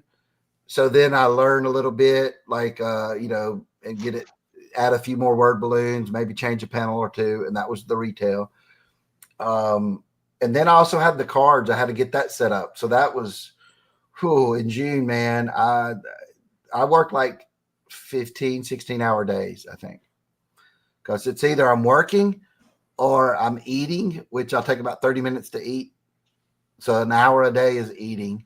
And then it's see Melissa about 30 minutes to an hour some days. And other than that, I'm working. But I can't complain. I love doing it, right? I can't. It's addictive. It's like opening the blind bags are addictive. This stuff is. It's just so fun.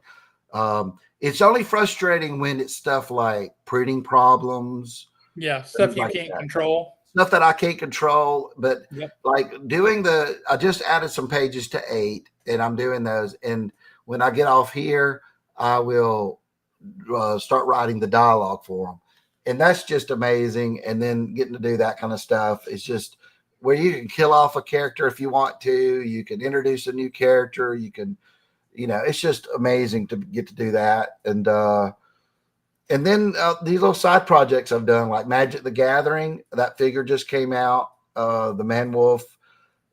They're in Targets, but our Target, I haven't seen them have it yet. So I would love to see it in our Target. I got a few that I ordered that are here now.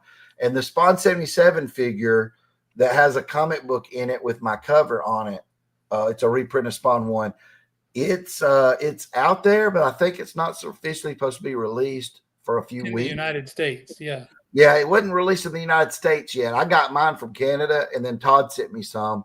But those are officially going to be released here in a week or two. I think he had on his website or something. What do you think about this comment down here at the bottom? I have a Swamp Thing cover coming out. I don't know if they've solicited that yet. Swamp Thing and Cyborg. A lot of people have requested me to do Swamp Thing. They think that I would do good on that. What did you call that? Magic the Gathering Man Wolf? Is that what that is? Yeah. Yeah. Look it up. If you hadn't seen that, look it up. This is going to be awesome. If you want to see one, I can grab one for you. Yeah. Live.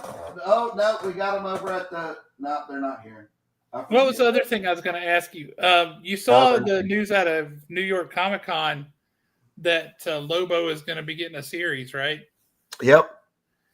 I mean, I think, and you tell me if I'm wrong, but I think about the point when people started like really for real saying, holy smokes, this Mark Spear guy, was that Lobo cover you did where he had Superman's cape tucked in like a napkin. Yep. That was that because a lot of people ask me, when when do you think your career started taking off? And I think that was it. It was the logo I think cover. it was that cover. I was down in Disney World when that came out last year, and you texted me and said, Mark, that cover made the top 10 or whatever. Yep. So I didn't even know what you was talking about. Like, I didn't know there was a top 10 of anything on Cover Price. I didn't know who that was yet. And not till I got home, because I think I replied, that's cool. Because I thought you meant You were very nonchalant. yeah, I thought you meant like the books that came out that week. And like, oh, so out of the, maybe so many books that we were in the top, looking at it. So I didn't realize what that was. And when I got home, I realized the significance of that. And it stayed, I think, up there for a week or two. Yeah. And it was selling for like 50 or so. I bought my own because the copies that DC gave me were damaged. We had a problem at that time with how they send them. When I bought them, which was not that far after that, I had to pay $100 a piece for them. So that thing now graded goes for over $1,000. So Wow. to me, that was the start. That was when people started saying, "Who's this guy?" I think so too. And then they started looking back and, he did this Spawn cover and he did this, he did this. But I think that was the one that got their attention. And I think it hit for a few reasons. One, it was Lobo being absolutely Lobo. Yep. The use of Superman's cape as a napkin, it's like it told a story all by itself. Yeah. And it was hilarious. And then that color palette just leapt off the page in those freaky like space shrimp or whatever that was on that glass. Yeah. All that stuff just like grabbed your attention and said, there is a story happening on this page. It's not just an image. There's a story here. And it got people's attention. And I think that was the tipping point, right? You did all this work. And then you hit that one thing. And that was the thing that tipped it over and really like kickstarted everything, in my opinion. Yeah. And on those, like back then, I got about 2.5 weeks to work on that cover. It was great, right? And they gave me the inspiration, like, we want you to do something like this. And the ones I'm putting out now, I like them. They're good, but they're very simple because you got to remember what I was doing when I did them, right? Like the flash and reverse flash. So they're good. But so people who are like, man, but I want Mark to do the, backgrounds and have a bigger, I'm going back to that. These were cool to do as like to see, what I was doing. Cause I had to get those done pretty quickly that are out there. But, what happened when that came out, it was a perfect storm for me. And I think it actually contributed to Monster's success. That comes out the end of June, 1st of July. Then right after that, you had Green Lantern War Journal, the Stewart cover come out. And a lot of people like that. They even did articles about it online saying, hey, look at this. This looks pretty good. This is like the send-off cover because it was being canceled after that. Then 2 Spawn covers come out within a couple of weeks. All this was just random how it came out. My first Spawn on a comic came out right after that. And then there was a Spawn Violator. And within a month, King Spawn on his throne, right? No dig. So all those things come out within a 2-month span. And then Monsters comes out the end of September. So retailers started realizing who I was. So I think that's the only reason we were able to get up to 9,000 to 10,000 orders on issue 1 was the Lobo. It was Lobo and some of them Spawns and the Green Lantern cover. And that then Green Lantern cover was sick. Yep. And then after that, it was, number 2 went up and broke records. It did like 14,000 and number 3 did 30,000. Number 4 did 80,000. And, we kept going. And now a year later, we're at 350,000 blind bags and people are having fun ripping them. It's a crazy year. I mean, it's just a year ago, October 16th, last year, that hadn't even been a month since from release. And we were just tickled to death that we might go to a second printing. So it's been crazy. Check out Bruce's comment there. Holy smokes! Oh man, 9.9s from CGC are hard to pull. That's awesome. I got to send some more stuff to CGC. I got to get some more stuff graded. I tried to send a batch out of all the time. First published work in comics is It Ultiman. goes back a ways. It's 2001 Ultiman giant size special for Image Comics, Big Bang Comics in print at Image Comics. So that one's out there. I remember that came out. I thought, this is the issue. One day this will be sought after by people. And then it just sat there. People would take it out of their back stock, say, no one's gonna buy this stuff. So they would get rid of it. So that, and the first cover I ever did was really Spawn. It was the Alex issue, we call it, is the first. That was King Spawn number 20. King Spawn was the first one to come out. So it was that one. King Spawn like 16, 18, something like that. Maybe, 18 maybe. And that was March of 23. But the first cover, because I actually did those first, the first cover to get released, it was an exclusive, and it was Vampirilla. Because 616 Comics hired me to do that. So, but the first published in comic book stores would be the King Spawn. And now I'm doing it's funny, I got asked to do the 1 in 50 variants of King Spawn, Gunslinger, and Scorched. So that was awesome. Todd asked me to do those. So felt very honored to get to do that. Just turned in my Scorched one the other day. So that's going to be coming out here soon. It'll be solicited soon. So we need to get you to bring Todd McFarlane on the show so we can tell him how cool you are. Yes, you do. I wonder if maybe we could do that. Maybe we'll hopefully when we're promoting Spawn 77, we'll get to do some stuff together like that, and I'll tell him that we need to come on Shop Talk. That would be fun. Yeah, we might get a little bump on our subscribers that way. That'd be nice. Yeah, he's a great interview too. I've seen all his interviews. I think everyone on YouTube. So I'll ask you because I don't think I've asked you this yet. A lot of times we bring creators on, and you ask them all the same questions they've answered a million times, and you can tell because they're like, "Yes, I have a stock answer for that." Yep. This question has made people think. What is the weirdest experience you've ever had at a convention? Oh gosh, because I hadn't been at too many. I've only done I did 2 this year and 2 before, 23, 24 Expo, 25 Expo, and then I did FarleyCon. So I've only done 4. Weirdest experience. I have some standout moments where I remember in 24, I was over there in Artist Alley at the Expo. Someone comes up, this girl, and says, "Hey, I want to buy these prints." You know, at that time I had my prints behind me. Yeah. And I remember we go, okay, we get them out of the book.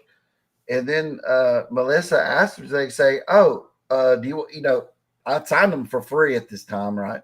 And she goes, "Oh, do you want them signed?" And I've got my marker out. I've already got it over there. I'm about to put paint to paper. Oh no, that would mess them up. I don't really care to do that. And I was like, all right.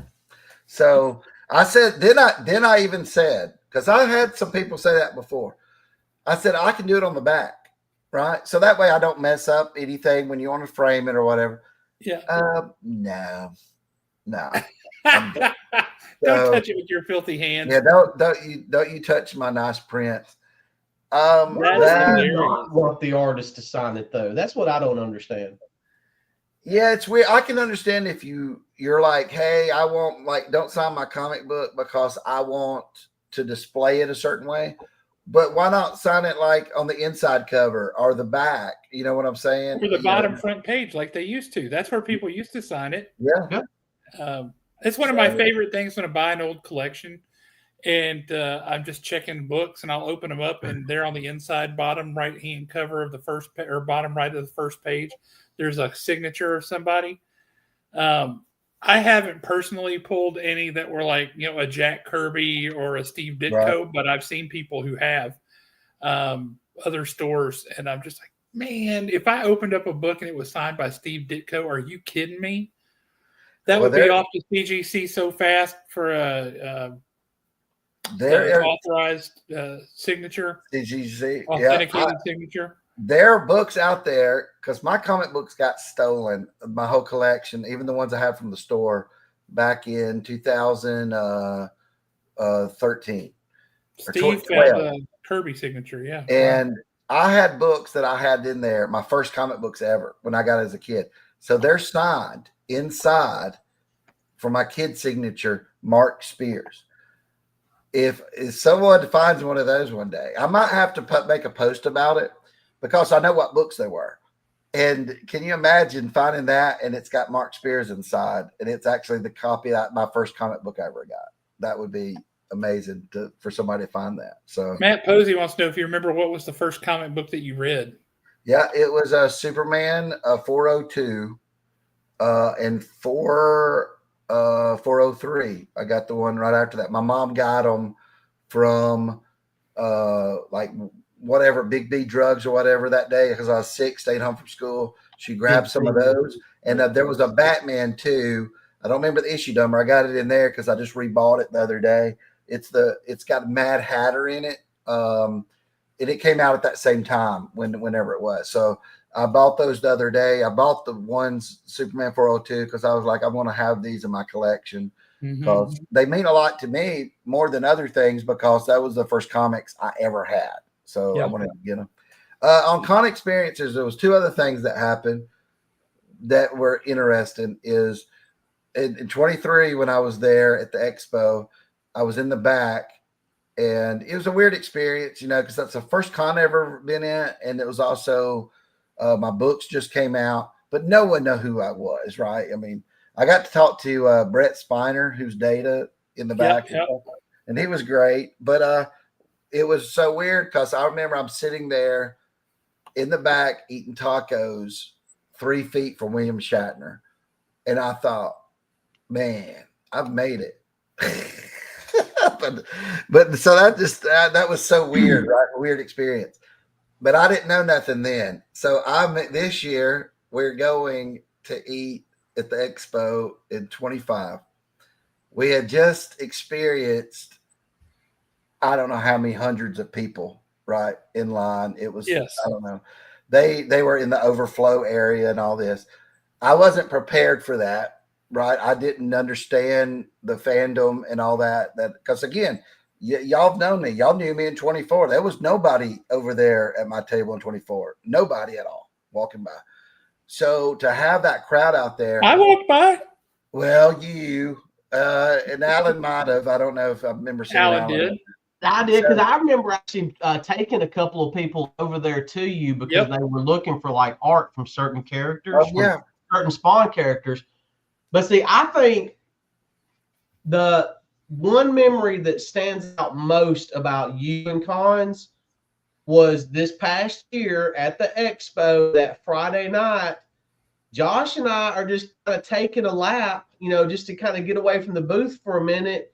And you had taken a break, and you were on the back side where the actors and people were. That you had taken a break and you kind of just come walking through there and you had this look on your face like, what the F is going on? What the hell is happening? Yeah, it was an amazing experience because it was the 24. I had preview editions of Monsters sitting there, 20 of them each of the like bride cover and stuff. Those are selling for over 1,000 and something now, right? Like 1,500. You could have bought that from me for $20 that day, right? But no one knew. This year, though, after that happened, it was hard to take in. I remember I was my first break. I had been doing it for hours. We went in the back to get something to eat, and and I'm doing pretty good at that time. But I remember I'm sitting there, and Chase is there, Melissa's there, and then it just hit me the moment, and dude, I just started streaming tears. It was just because you just don't understand it. It's just so crazy to think that all these people are waiting hours. They were waiting 3 hours in line just to see me, and that's just you just can't comprehend it. So it Closer was to 4 hours for the people in the standby or in yeah, the I mean, it was overflow. yeah. I remember at one time I went out there and I was throwing hats and t-shirts to people, but there was this guy right here that I handed a certain shirt to. I saw him 3.5 to 4 hours later, and I was like, "Oh, how many times have you been through this? Just this time, Mark." And I was like, "Oh my goodness." I felt horrible for those people, but well, you know what? None of them cared that they had to wait that long. They were happy, and that just was amazing to me. That because I feel beholden to them. I want to make it a great experience, and I hate that they have to wait in line. But they were all happy, tickled to death. So it's just, but dude, cons are just amazing. Y'all have experienced the Farley con with me. Y'all were at my booth, and that one was insane as well. We were talking the night before. If you remember, we all down there. We were all talking what the crowd might be like the next day. This was Friday night, I think, or Thursday night. I drove in that Saturday morning before the show. Oh yeah, you wasn't there yet, right? Yeah. So And I was up in the room eating pizza, and nobody told me that everybody was down in the. Everybody was downstairs. Well, we were down lobby. there. Well, we had just pulled in, and we're walking through, and all of the people that knew me were sitting down there.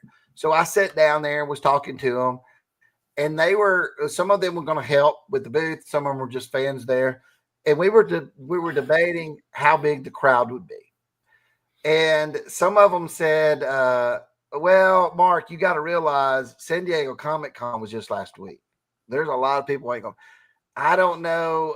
You might get 100 people tomorrow, and in the first hour, we got there. I know we were trying to prepare for hope for the best, prepare for the worst, because we was like, well, we had like around 12 to 13 people helping. And I remember people saying, "You ain't gonna need that, Mark," And I said, just in case. And because I remember how it was at Huntsville, we pull up, there's a line outside. Yep. And 30 I was minutes like, before the con opened. Yeah. And I was like, oh, I don't remember Rocky who does the con. I don't remember him telling me that they had people line up and stuff. So I go inside and he goes, "Oh no, Mark, they're all here for you." And that was crazy. We had all those people at one time rush in, and then you had vendors rush over. The next day, though, they actually stopped that and said, "Look, let the fans get in there first," over the vendors who were there. So that was better, because they've been waiting out there for hours and hours.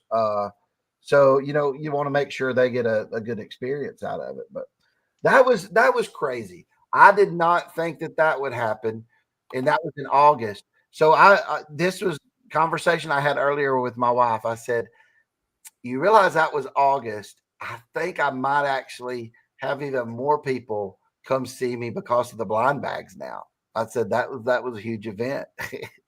So you just don't know, man. I think that my fans will follow me and go to Huntsville maybe, and we'll see. Well, when you talk about Farley Con, it's normally not a real big convention. Your presence there was only announced 3 weeks before the show.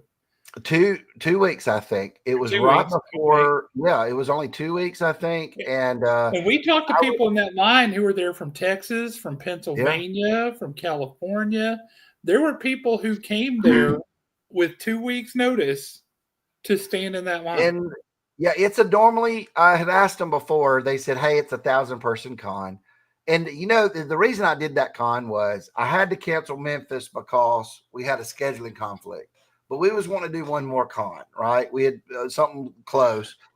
They had someone that I knew that was going to be there say, "Hey, you want to do that con? We're going to be there." And I'm like, Well, yeah, because Larry was going to be there. Larry Holman. I always Yep. wanted to meet him, right? That was that. And I remember I wrote you the day of, and I said, "Hey, dude, I think I'm going to do this. You want to do it?" And honestly, I think I said, yeah, pretty quick. I had no expectations on that, right? Because I didn't think that a lot of people would show up. I thought, look, it's only an hour and 40-minute drive for me. I'll get to meet Larry in person. I'll get to meet some of these other G.I. Joe legends. It's worth the weekend, right? And then I did not think that big a crowd would come out. That was just amazing. Like I said, they told me, well, Mark, we have about normally around 1,000. So I was thinking, okay, maybe 30 of my fans will show up, right? Like my diehard fans that I know, that a lot of them are my friends, that I've gotten to know. And I thought maybe they'll show up, and they did.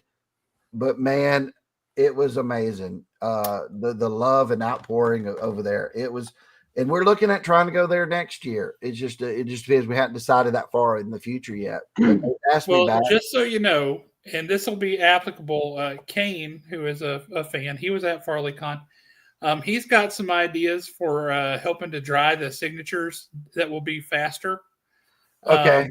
That was, so you can still use the paint pens, but that will dry those a lot faster. He's a super technical guy and a very bright cookie. That was a big problem that we wanted to fix it before Huntsville Expo next year. And well, we need to talk to Kane because he's got ideas.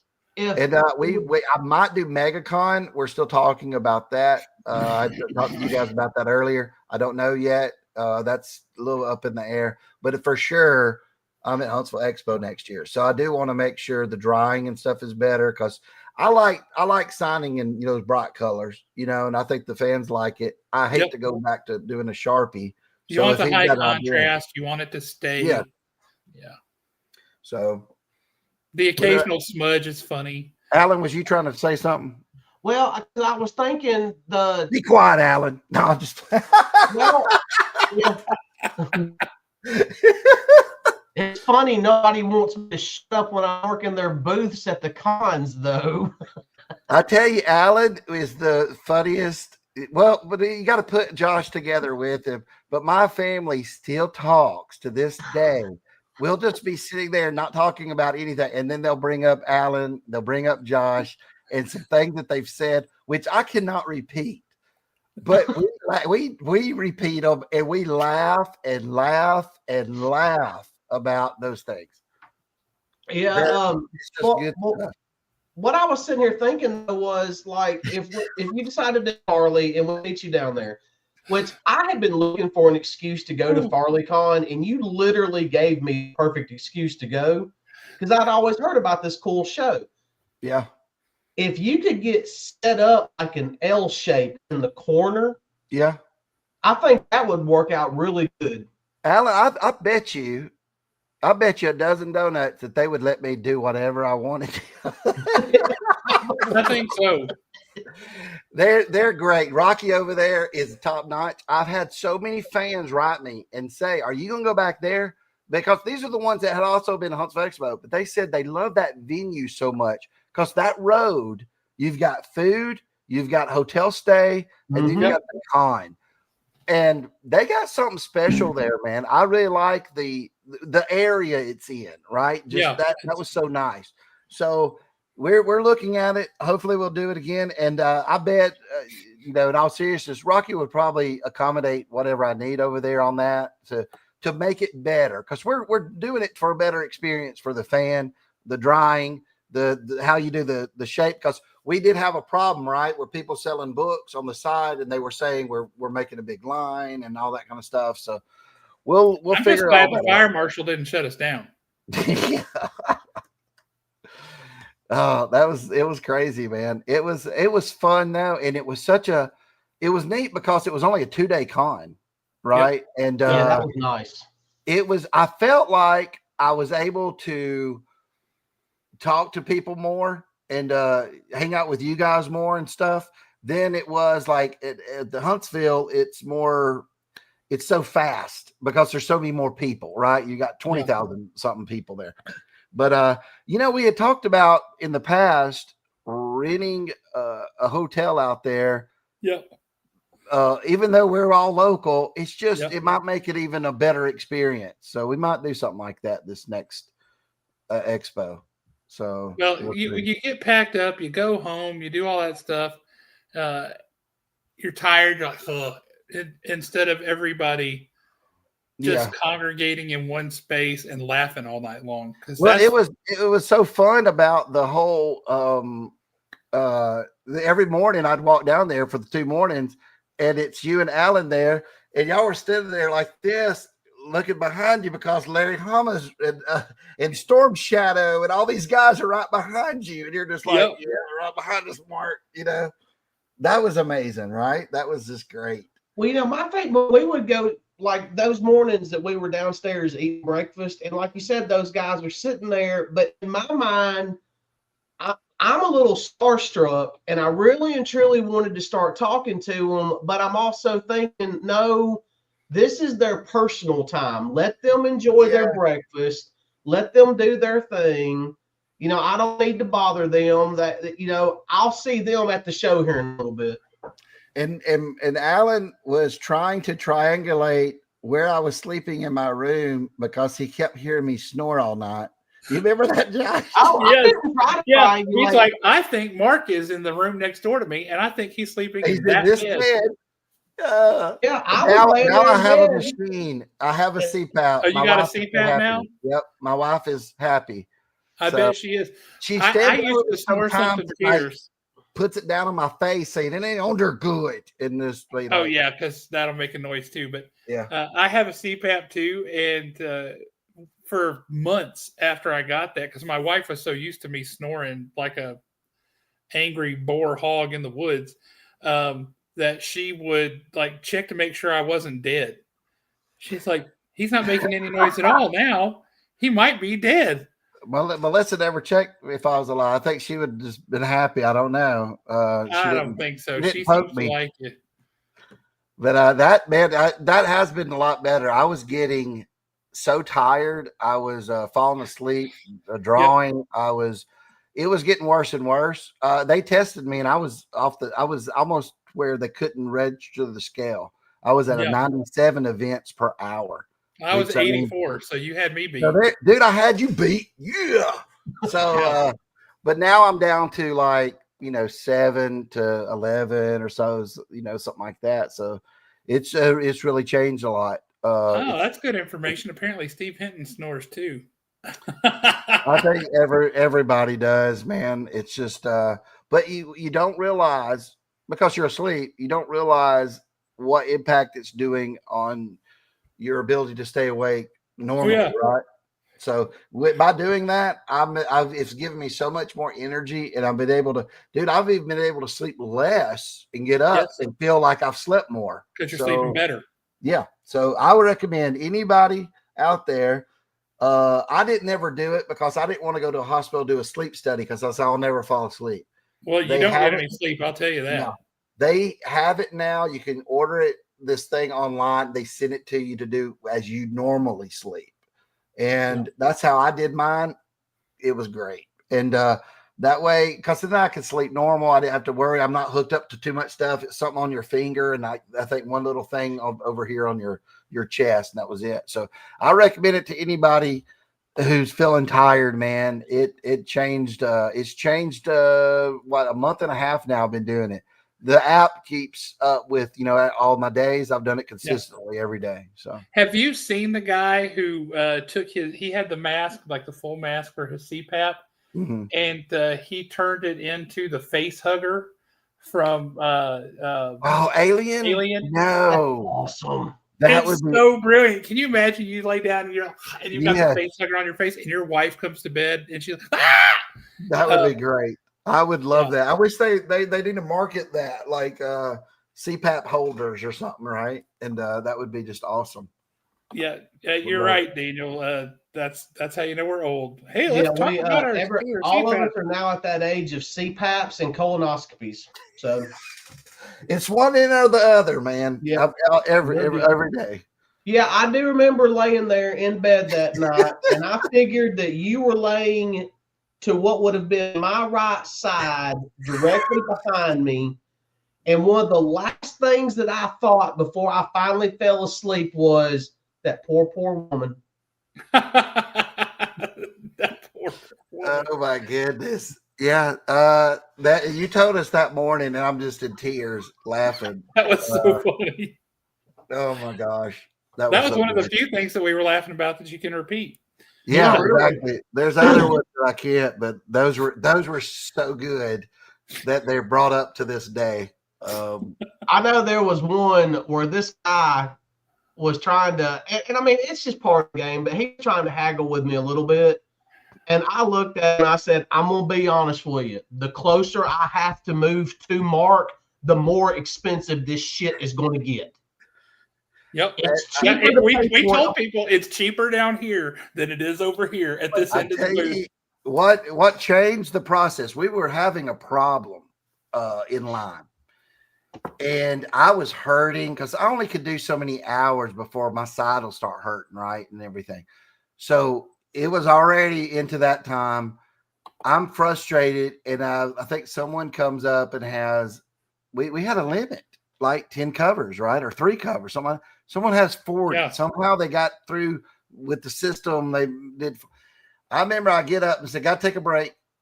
Everybody goes, "Oh, okay." And then I walk over there with Melissa, and me and her about 10 feet away, and I am like not getting on to her, but I'm upset, and people could hear it because I'm like, how am I getting 40 books given to me with all of them were like, I don't know, sketches or something like that? I was like, this doesn't make sense. Why is this happening? And she tried to explain to me what's going on. And I said, look, I can't say no. That's not really my job to do. I'm the person people have come to see. I said, get me somebody that says no and put them right beside me, and I need them right now. And she goes, you want me to get Alan over there? And I said, yes. We put Alan right beside me, and immediately we started doing, I would say, 10 times as much getting through people through the line. Because what they would do was, before, people would come up, I would like this one in pink. I would like this one in white. I want Mark to draw pumpkins in red. I want this and this and this. They would come up with Alan. Alan goes, all right, you got your 3 books. Mark, 3 books. They would say, I would like that. Alan go, no. Yeah, you getting it? Mark's doing it. This is how you getting it. I said it's artist choice. What color is artist choice? And that's the rule. That was amazing because that's what took so much in line. I love interacting with my fans and talking to them and stuff. That's not what was taking so long. Is we were doing we would do remarks, and people would come up with things that aren't like pre-approved, right? Like I'll tell them, hey, I'll do a bat, a pumpkin, or something like that. Something. It's got to be something fast without a lot of detail. Quick and simple. They would come up there. I would like a Dracula, please. And I'm like, why am I, this ain't what I'm supposed to be doing. So that's why I have to have someone there regulating the line. And it was, that was the problem. So when Alan got in there doing that, it made the thing flow quicker. We were just, I don't know. It was just the system we had before. We had so many people sitting there before me, and it wasn't getting fixed right before it got down to me. But you had a couple of things too. Like a guy would buy 6 books, pay for 3 signatures, but then they would slide all 6 books in front of you for the signatures. And then it would be like, oh, but I have 2 people in line with me, like my wife and child. So that's now I got triple that. So it would be things like that. And then it was like, let's just cut the remarks out or something, because those were taking me too long. They should be 5 to 10 seconds worth. That's what I do with the remark. Yep. These were taking me 5 minutes worth. Okay, well now it's making everybody else be held up, and then the guy who's getting them would be like, hey, I'm sorry, and all this. But it got going better. And there were a couple other things too, which one was we were specifying this is how many you've got to do, right? Yeah. Not here's a stack of stuff and you just guess, because as far as you don't have any way of knowing. No. Right. So here's what we've got and here's what we're doing. Here's what we got. Here's what we're doing. So clear communication. And then there's interacting with the people in the line. Yes. To keep them all upbeat and happy. Yeah, So we're we're chatting with them. We're giving them grief. Alan is harassing them. Exactly. And they've waited a long time, and I wanted to give them a good experience and stuff. And we had a great staff. We had Spoon Man. We had Amber, his wife. We had Mark Boa was great. We had Leg was there doing some good stuff. John, you two guys. We had Melissa. We had Lucas, Chase, everybody there. But you got to have somebody that you got to have an Alan. I don't know how you describe him. It's just hard to describe an Alan. Look at this comment, dude.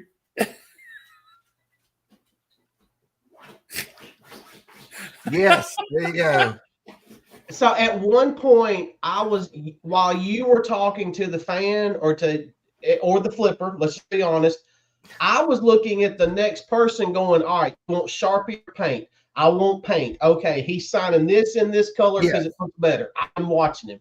And that's when I would just feed you and tell you which color sometimes. Yeah, that's what I kind of have to have is so it's almost like a complaint department. You got the guy to my left. If you got a problem with something or whatever, that's Alan. And then I can just do my thing, get it going through. Because my other favorite Alan moment from that was when you look up and you start to get into a chit chat about something, and Alan just goes, "Keep signing." Yeah, and I have to. You know what? I need that because I need Alan to keep me on pace. Because again, I would go off on something. So I need an Alan handler is what I need. I remember that because the person had said something about the upcoming Alabama football season, and it was like your eyes twinkled a little bit, and you started to look up, and I thought, "Oh shit, here comes a tangent." Keep signing, Mark. But and the look in the ground, keep signing. There was a book. Yes, there were 2 books that came through. One of them I'm signing. And I mess up. I never usually mess up, right? Somebody had asked me earlier that day, and I said, I don't mess up. I messed up and signed it with like, I don't remember, like 2 E's, or I left an A out or something like that. So then I put Idiot Edition or something on it. And then later on, a guy comes up and has a book for me to sign that I didn't do. Yeah, that was. And he goes, "Oh, I'll switch it out." And I'm doing his stuff, and I said, "Give me that other one though." And I said, I'm sign it for free. Because he says, well, my friend gave me that for you to sign. I'm sorry. He thought you didn't. And I said, okay. So I put I didn't sign this. I didn't draw this, idiot. I didn't draw this, idiot, Mark Spears. And he loved it. I bet his friend got a kick out of it. Oh, yeah, that was a hoot. So I love those little things like that happen. So that's why, again, FarleyCon was amazing. That makes me go, man, it's going to be even more awesome at Huntsville next year. Can't wait because we're learning at each one, right? What we need and all that. So, and I do think I'm going to get y'all over there at my booth and or somehow, I know you got the Haven booth, but maybe we can get other people to run it. Or we can just put the Haven booth beside us or something. We'll figure something out because it runs much smoother if we got you guys over there. Yeah, we enjoyed it. That was a lot of fun, I have to say. I did. I had a blast. But go ahead, Mark. Alan. I remember thinking, I'm not driving over Friday night. I'm just not doing it. I want to sleep in my own bed. So I get up at 4 o'clock. 3:30, 4 o'clock Saturday morning. Whew. I get to about Scottsboro and I think, I don't want to do this too early on a Saturday morning. And then I got there and it was next thing I know, I'm turning around and I'm driving home exhausted. And I'm like, oh my God, that was so much fun. I got to do that again. Yep. It went quick. Yeah, I wish you should have came Friday night, but then you would have heard me snoring all Friday night. So it's a good thing you got some sleep. Yeah, I got a great night's sleep Friday night. And plus, I didn't have to drive through that storm to get there. So I did drive through that storm. That storm was nasty. Now, I'll be honest with you, it ended up being really nice leaving that early that Saturday morning because I did not encounter any traffic until I got to almost Interstate 75 to hit that turnoff. Nice.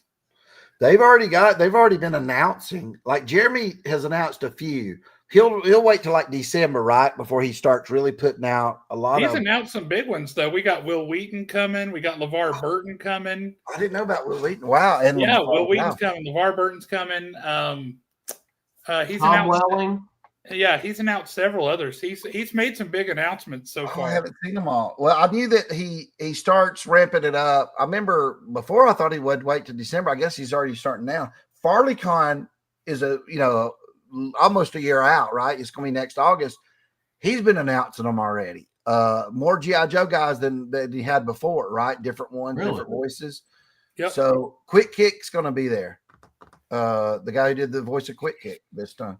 And a bunch of other voices and stuff. So that's amazing. Man, I can't wait for Huntsville to see what Jeremy does. I know a few secrets that Jeremy, or at least one, that he hasn't announced, I don't think yet. And I can't wait for that one. So man, it's gonna be amazing con season next year. Yeah, it is. Yeah, it's gonna be spectacular. Yep. I can't wait. And right. I'm going to do some exclusives. I'll be doing the exclusives again for Huntsville, and if we do Farley, I'll do exclusives over there too. And just watch your Elvises. Oh, yeah. I've got a bone to pick with Jeremy Long now. What? Because at Farley, I told him I wanted a lifetime VIP pass, and he said it will never happen. And I hammered him all weekend long. Well, then Tuesday night, he come walking in the door, and the first words out of my mouth was, "Where's my lifetime VIP pass?" And he goes, "It's for sale on the website." I thought he was being a smart aleck. I just looked, and guess what's for sale on the website? He's had them for sale on the website for the past 2 years.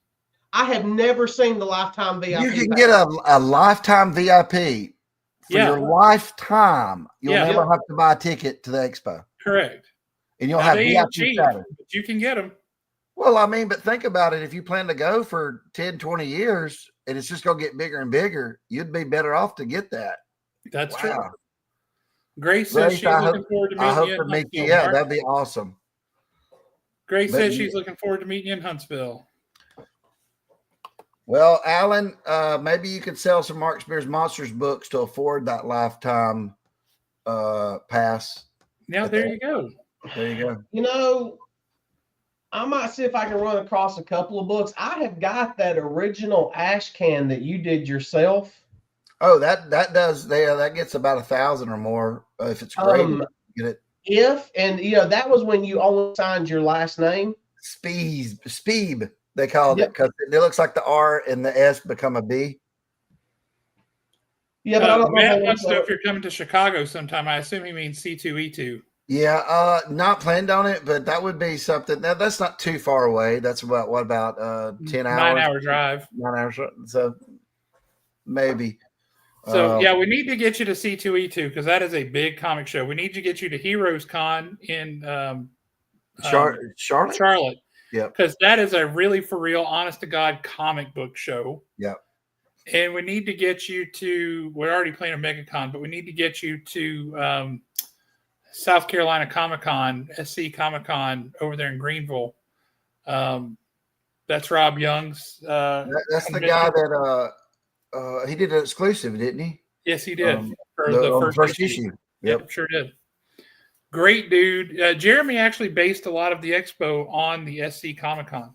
Oh wow! He talked to Rob a lot about that. So yeah, there's some shows we need to get you to. Alan and I will act as your agent, and we'll beat people over the head and make sure you only have green M&Ms and stuff like that. Oh man, that's awesome!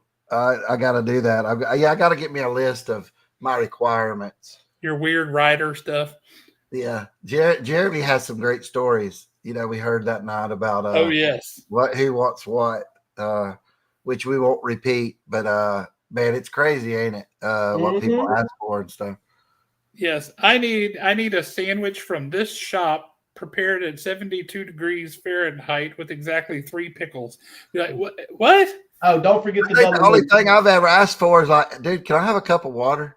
That's like when I've been at an appearance, I'm like, can I have a cup of water or something? I'm thirsty. That's the only thing I've ever asked for. So these other people, man, I don't know. Oh, Melissa has mentioned if Jeremy is watching, and we mentioned it to him when we saw at Farley. She has said we have a requirement for the Huntsville Expo. She has to have that Pepsi Max, Pepsi Zero, whichever you want to call it, has to be in the green room. So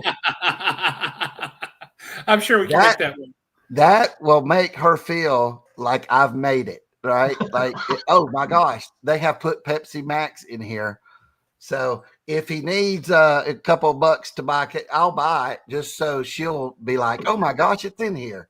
So because she thought, I remember she had mentioned it after that night. She goes, Mark, you realize they might actually put Pepsi Max in there because I requested that. And I was like, yeah.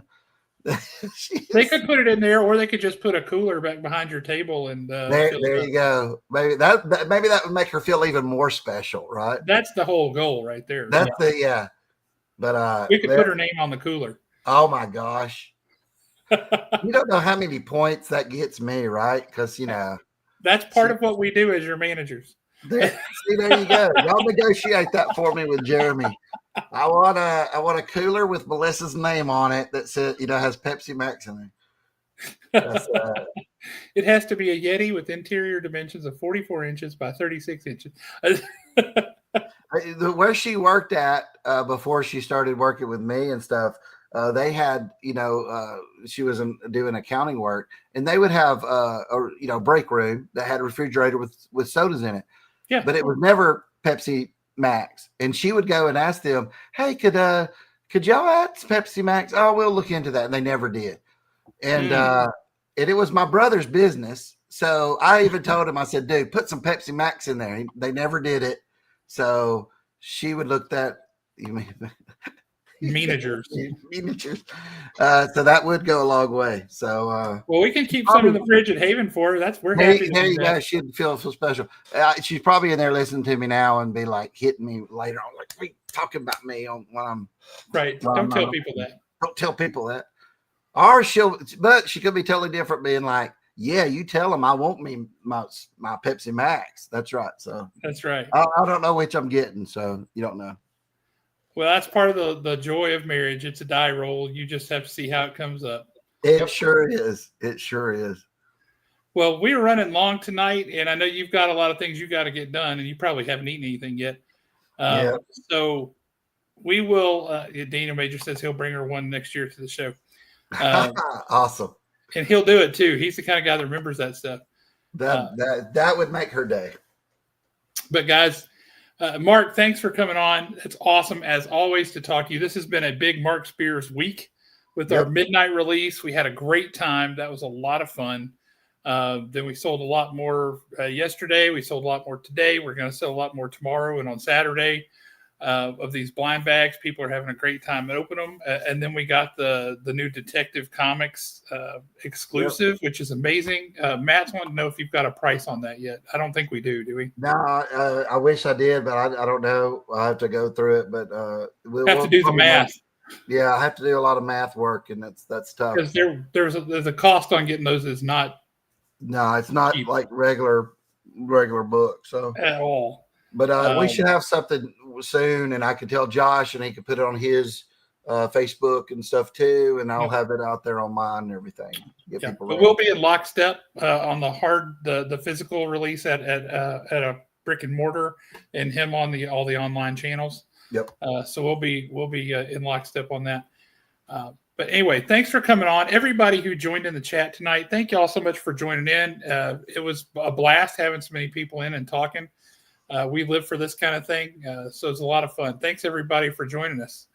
Anything you want to say as we head out and let folks get back to their evening?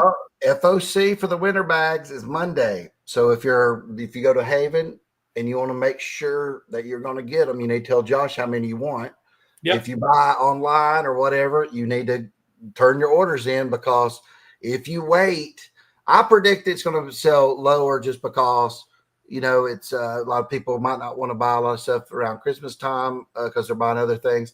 And a lot of them might be like, I don't know, dude, I like this, that I'm not yet, and things like that. Well, and everybody's doing blind bags all of a sudden. They're doing Teenage Mutant Ninja Turtles blind bags. Marvel's doing Ultimate Universe blind bags. Yep. So there's a lot of them out there. So I think it will. I knew it would sell less. That's my prediction. It could do more. Who knows? But what I'm saying is, I was running the numbers. If we did 150,000, that means no covers printed over 3,000 something times, right? For the base. So that's even more rare. And so if you do want them, I just don't want it to be where you go, man, I didn't order them. Now it's too late and there's not enough out there for you. Yeah. So get your orders in wherever you shop. If you Haven will do it for you online. If you're doing it, whatever, get your orders in for the FOC. A lot of cool this things weekend. in there. Yep. And it's Monday, so get it in over the weekend. Again, you're going to have stuff I'll be announcing on social media, but you're getting the 25 only made, 5 different covers, signed and sketched on. Those will be in there. You're also getting the 25 golden ticket type items in there, one of ones that'll be graded. Plus a lot of other cool things, ugly sweaters, silver screams, and tinsel and tear and stuff like that. But there's that. So just remember that. And if you need bags, they're going away. Get them at Haven's got some. Saw them on the shelf. So yep, run in there and get them. So that's it for me, though. Yep. All right, Alan, any last words? Hey, just like Mark said, if you want them, better order them now. And keep in mind, they will be coming out just before Christmas. They would still make a great Christmas gift. Yeah, yep, they're already pre-wrapped. $5.99 cover price on them, retail price. So it's still, we're still keeping it, which is amazing, honestly, because everybody else is jacking them up to like $10. Yeah, I wanted it to be, a fan experience where it's something fun, and that was my whole goal, and not to, drive up price and try to do a big cash in or something. So. And it's a passion project more for me. So that's why I'm keeping it at $5.99. Yeah. Well, thanks, everybody. Really appreciate it. And we will catch you guys next week. Y'all have a great night. See ya.